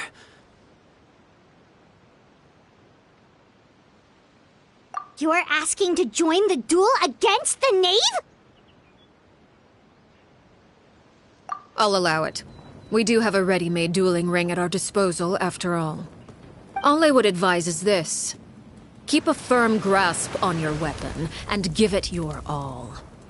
Any less, and you may just lose your life.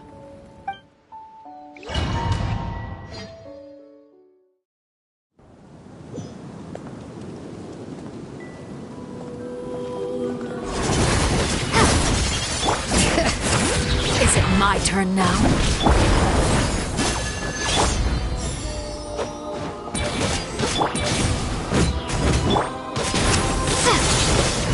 Now's our chance!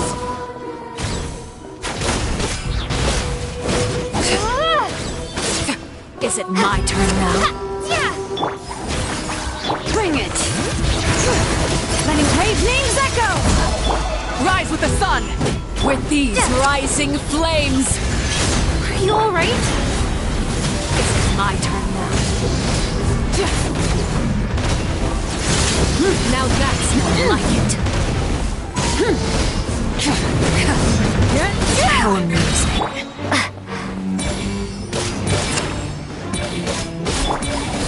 Getting gear! Closer now.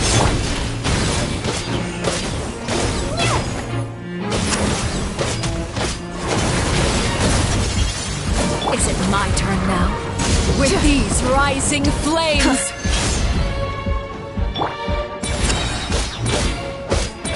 Watch out for Father's movements!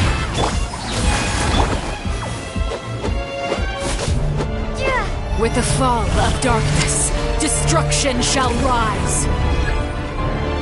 Have a taste of purgatory.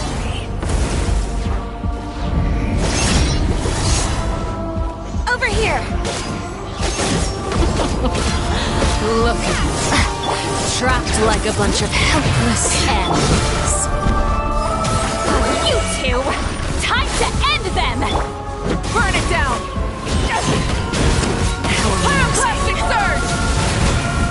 Getting gear!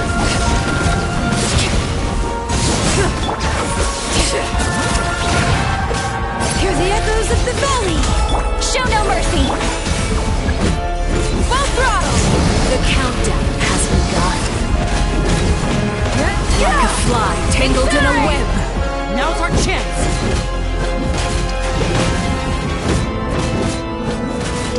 Not bad. You've proven to be a worthy opponent after all.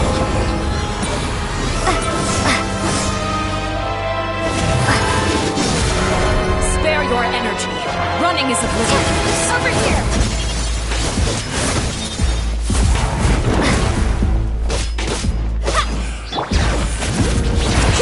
Let the mountain's veins boil!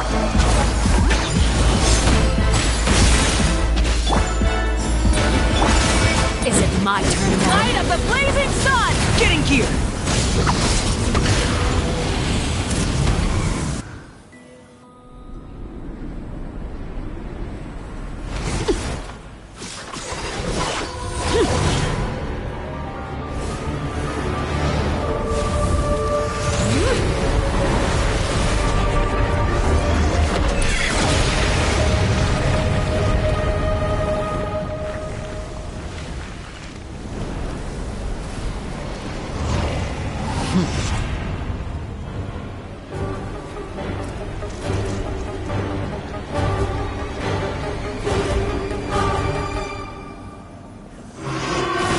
Kindness has been seared away. Get to work! My blade is all that remains. Hear the echoes of the valley! Pyroclastic surge!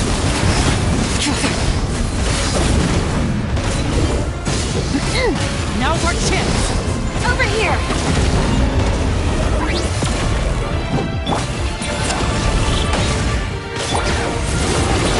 Fulfill our pact! Suffer the wrath! Light it up! Wrath from the sky! Watch out for Father's movements! Look out! Your punishment made manifest. The flame burns blood.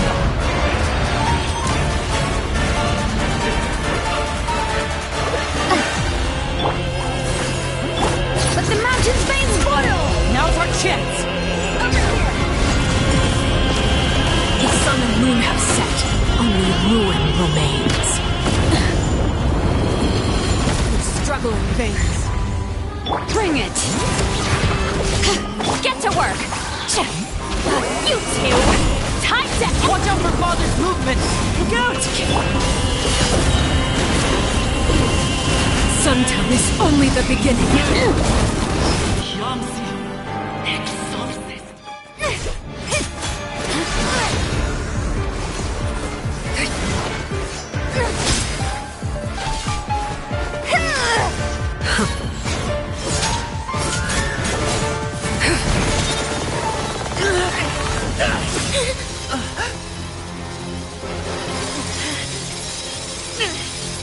You should know better than to crowd in one place.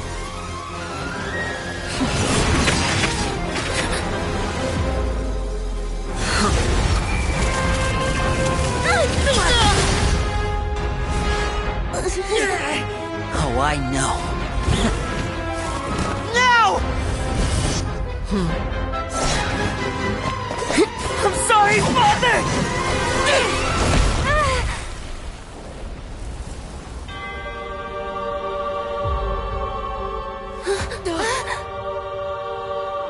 Sorry for what? This pitiful excuse for an attack.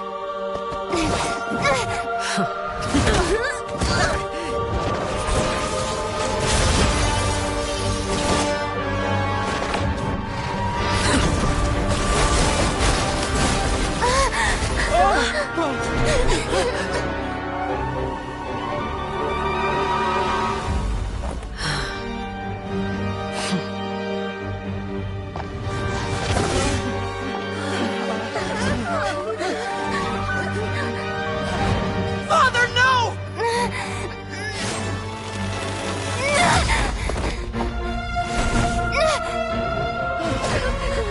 Made it out, did you? You're stronger than I expected.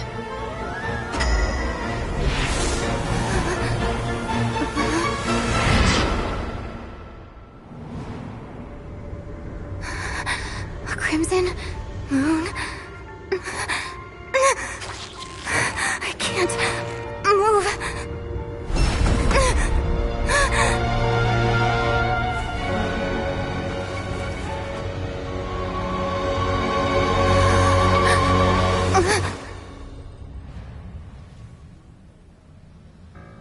Still, not strong enough to beat me.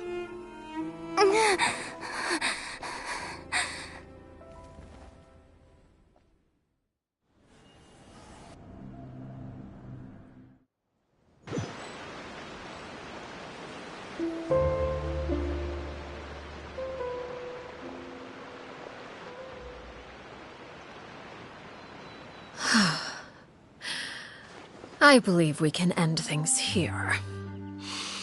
It's not often that we get to enjoy the company of guests, after all. We wouldn't want things to get too out of hand.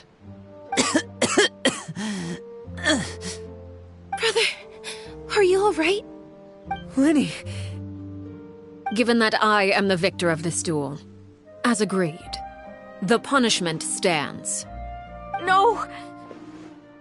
I never thought things would end like this.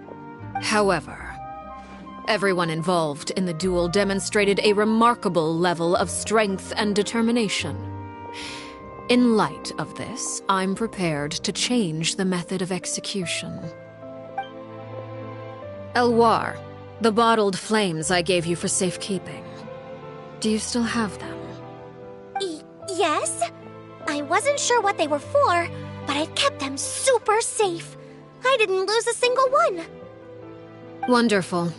Then, in just a moment, I'll have you administer them. Bottled flames? Indeed. They're the product of a secret experiment. Under certain special circumstances, flames can be extracted from my person and preserved. Once ingested, searing pain will spread across every inch of your body. No harm will come to you physically, but your memories will be burned away. If you can withstand the pain. When you awake, you'll have forgotten everything you know about the House of the Hearth, and will be expelled from the organization. In other words, administering this concoction will kill the version of you that grew up in the house, and give you a new identity.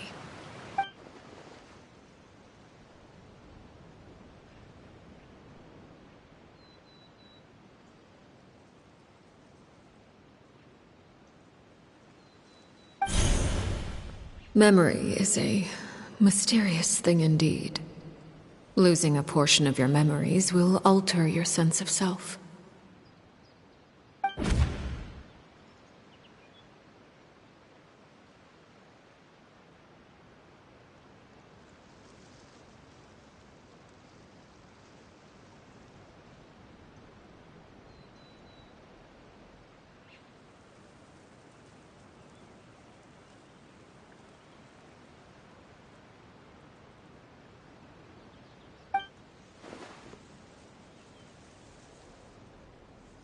So, you're just letting us go, Father?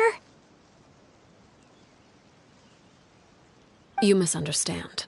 Memories are extremely important. Once consumed by flame, the version of you standing before me will die, and our secrets will die with you. So no, I don't intend to just let you go, because the person who survives will be nothing but a stranger. Even so, I won't have to live in fear anymore. I'm sorry, Father. I'm sorry I let you down. But I really... Don't cry, Filial. You haven't left the house yet, so there are still rules to be followed, yes? Remember what I taught you. Anger makes you impulsive, sorrow causes you to waver. Don't let yourself be controlled by your emotions. Of course. I'll remember. Dry your tears, and go pursue the life you really want. Yes, Father. Chaplot, Foltz, Elwar, take them back to Poisson. And bring Linny and the others as well. I prepared 3 extra vials of bottled flames. As for whether to take them, the choice is yours. Goodbye, children. The next time we meet, I will no longer be your father. Thank you for all you've done for the house. I hope you have bright futures ahead of you.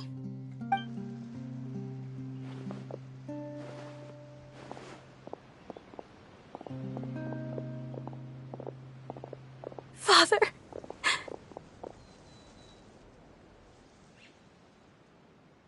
Let's go.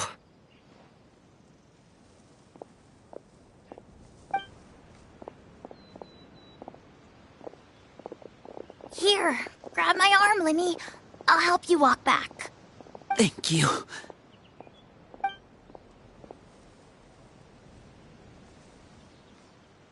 Clairvy.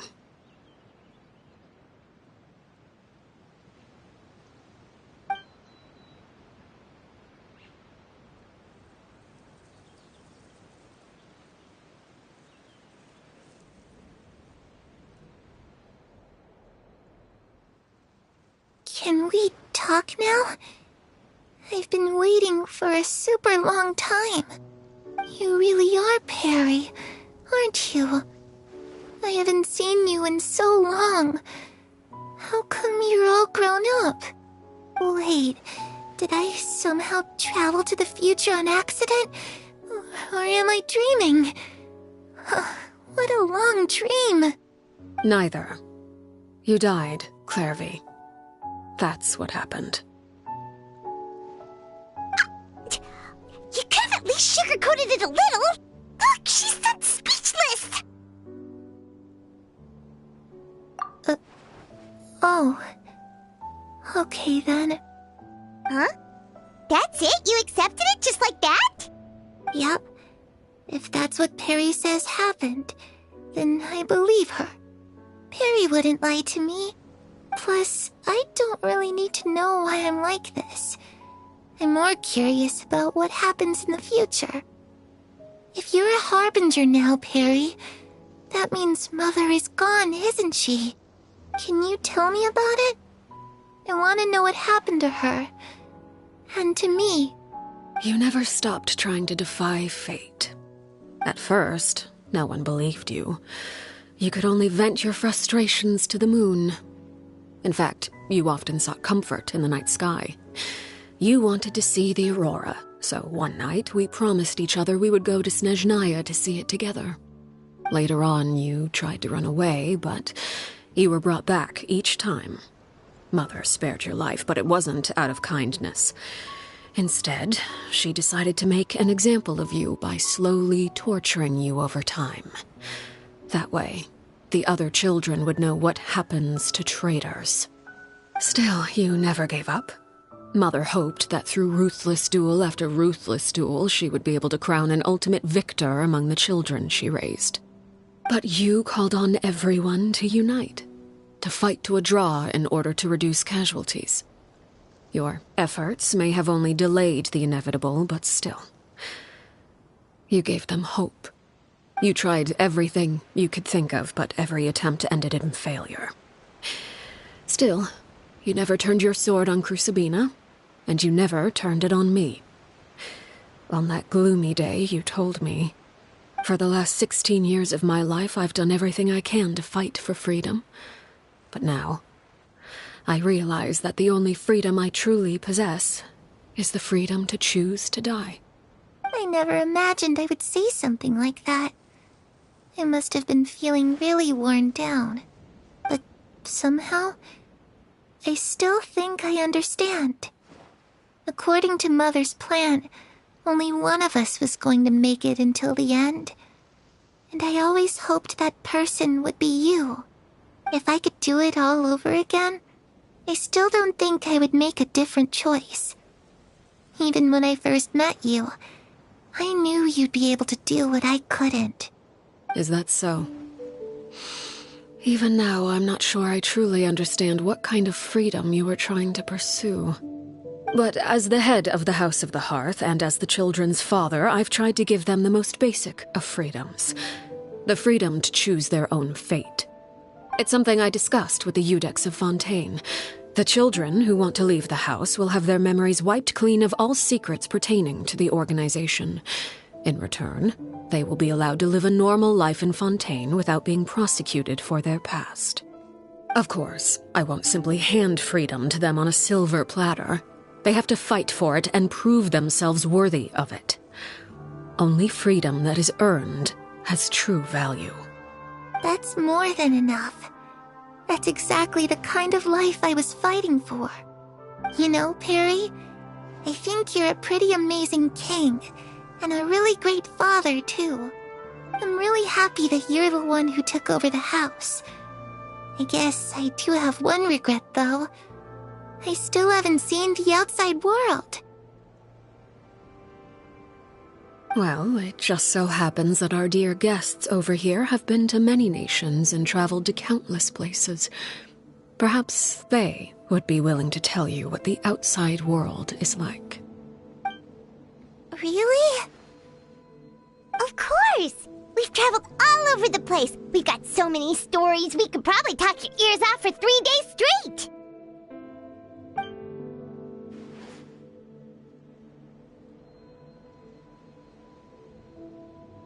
You know, I used to dream of being a bard. Playing the lute while singing into the winds of freedom. Even if there was no one there to listen, I would have continued to sing no matter what. Ah, that's where Mora comes from. I never knew that before. If I had some Mora, I would buy 3 new dresses. One for me, one for Perry, and one for Mother. It's just too bad Perry doesn't like wearing dresses. And Mother, well, she probably wouldn't accept something like that either. I guess I'd just have to keep them all for me then. I could wear a different one every day.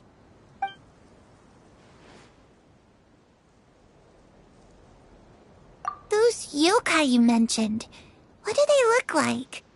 I once saw a drawing of this one guy with horns on his head and a super scary face. Are there any yokai like that? Oh, sounds like you're talking about an Oni. Yep, we've met one, and let Paimon tell you, they're not nearly as scary as they look.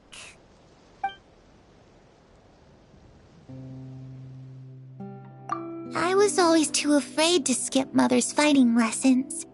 But at the academia, I bet you could do all sorts of secret things in class. Things that have nothing to do with studying. I'm just kidding. Being able to study whatever you want without having to fear for your life actually sounds pretty great.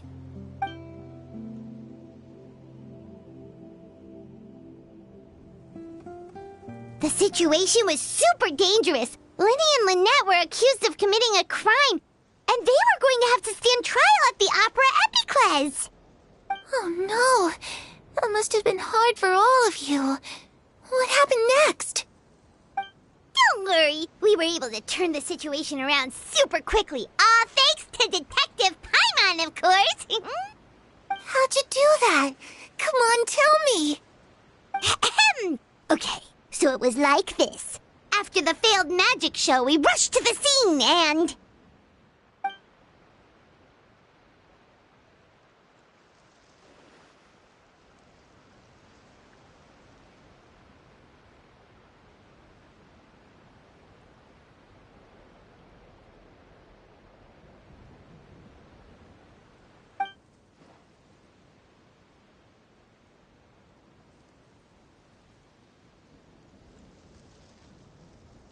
Shadows don't have the capacity to learn or grow. Any new information they encounter is quickly forgotten over time.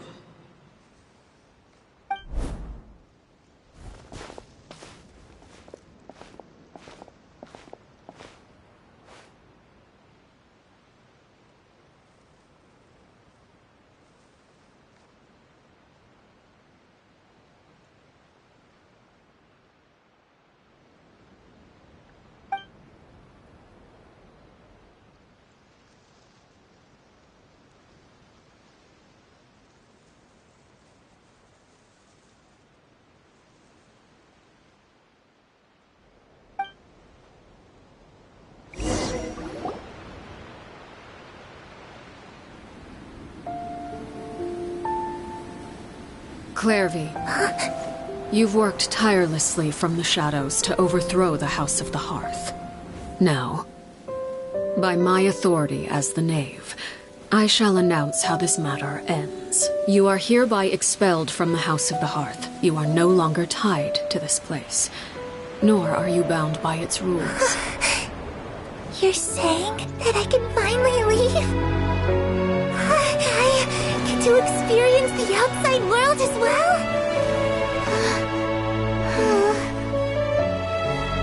Oh, I almost forgot.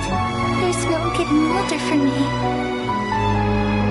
Still, seeing who you grew up to be makes me really happy, Parallel. Take care of yourself. Goodbye. May we meet again someday.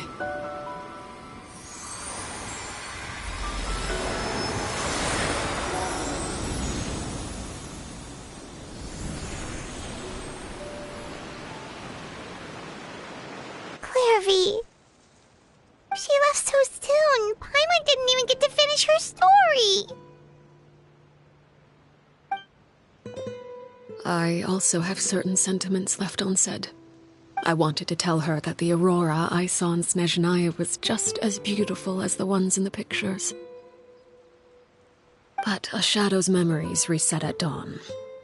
Had we delayed any longer, we wouldn't have had the time to say goodbye. Whatever regrets may linger, let them be lost to the coming of a new day. Father? It's Linny! Hey, Linny!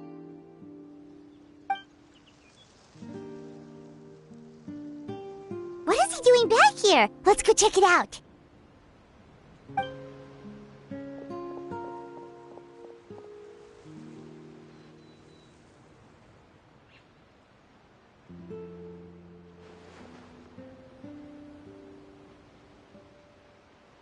Father, the bottled flames have been administered. Filial and the others have left the house. And you? What have you decided? Thank you for giving us that choice, Father. But we never wanted to leave the house. It's the only home we've ever known. Lynette and Fremine feel the same way. They're recuperating back at the Hotel Bouffe d'été. But I decided to come back and tell you where we stood. I'm sure you're well aware of the expectations I have for you. I want you to follow in my footsteps and become the next king of the house. Yet you seem to have different ideas. I must admit, I'm rather surprised by your decision to stay. There's nothing wrong with choosing to live a quiet life. Leading this organization is a heavy responsibility, one not so easily carried by someone forced onto the throne. I just never understood what you saw in me. What made you believe I was deserving of that throne? You're brave, talented, and, most importantly, you cherish your family. You would do anything to protect them, even if it costs you your life.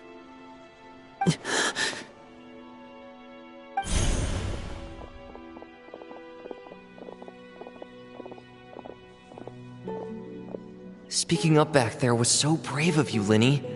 It's all thanks to you that we were able to convince Father to back down. You're a hero, Linny. Hero. Father is the real hero.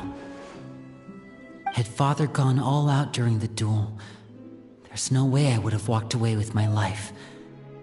She must have had it all planned from the beginning, from the very moment she suggested a duel. I'm not deserving of that title. I'm not strong enough or smart enough. You're wrong.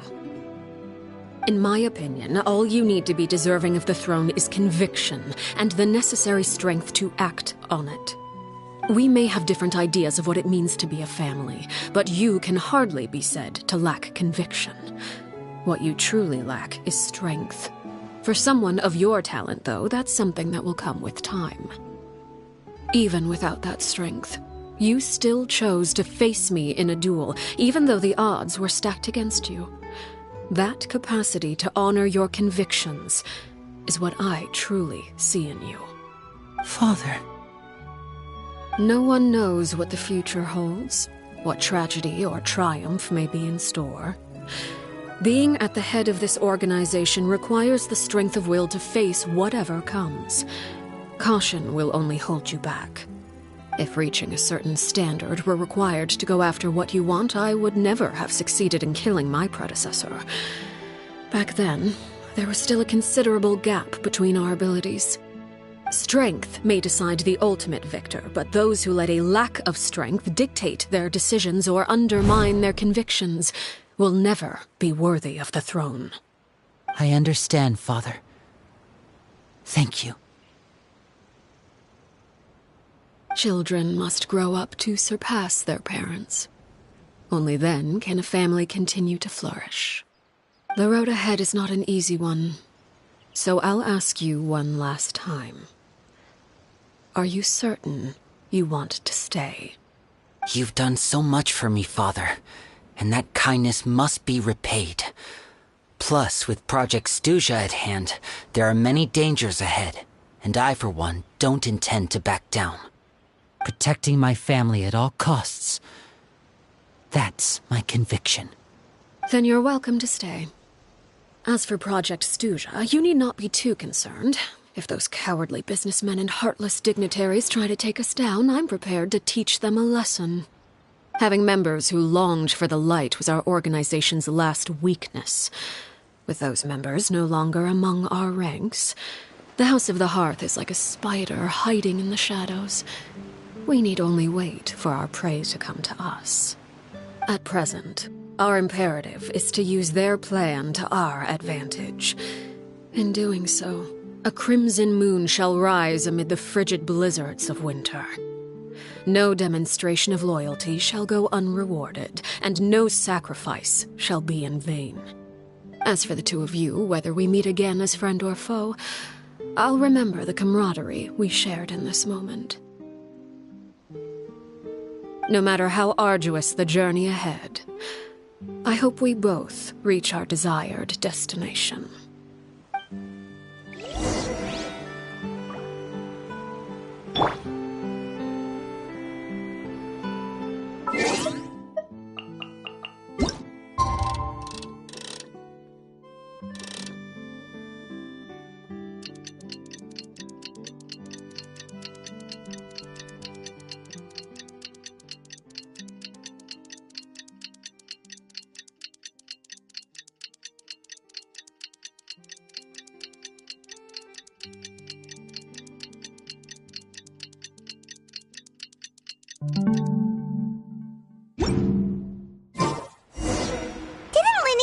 Lynette and Fremine were recovering at the Hotel Bouffe d'été? Oh, Paimon wonders how they're doing.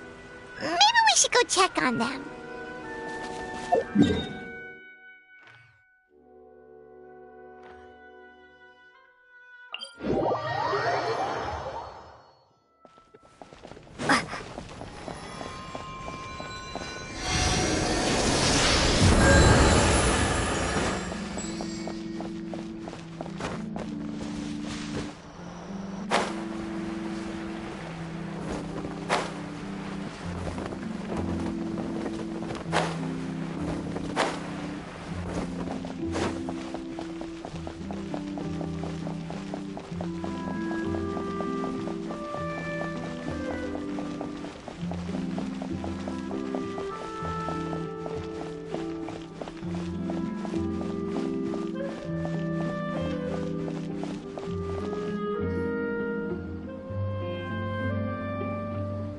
Nanette, Fremine, how are you feeling? Much better. Whew, what a relief! What about you? Are you feeling alright? I knew you'd come out unscathed. Us, on the other hand, well, we've been bedridden for 2 days. I couldn't even turn over.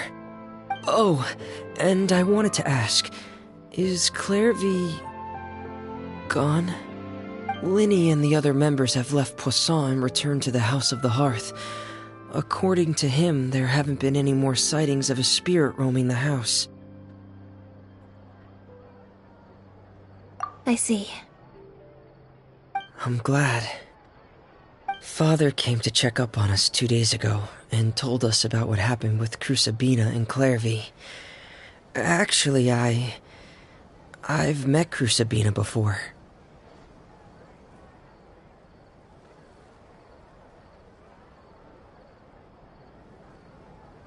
Wait, what? You've met the former knave? Crusabina died a year after Clairvy. It was during the year between their deaths that I joined the House of the Hearth. Crusabina had an extremely cruel and radical way of doing things. While she was alive, the atmosphere in the house was suffocating. When I joined, though, the experiment she valued so much had already come to an end, and all the people involved, dead and injured alike, were gone. Crusabina never talked about the past with us newcomers. A couple of months after I joined, Father killed Crusabina and burned all her files. With that, the names of all the people subjected to her experiments, Clairvy included, were lost to the flames, along with the painful memories they represented. Father took in Lenny and me a couple months after that, but she never mentioned anything about Crusabina or Clairvy. It really seems like something she was planning to keep to herself. The last time you talked to her, did she mention why she kept it a secret for so long? She said she didn't want us to be affected by the darkness of the past. She was worried we'd develop a false sense of gratitude towards her if we knew about it. The foundation of a family should be free of any corrupting influence. Whatever happened in the past, it has nothing to do with who we are now. And that's what Father told us in the end. But I still thanked her for everything. It was only after hearing about what Crusabina did that I finally realized how insignificant our lives could have been. The members of the house meant nothing to her. To say that she valued them in any way, even just as a tool, would probably be giving her too much credit. If Father hadn't taken over the House of the Hearth, I probably would have already...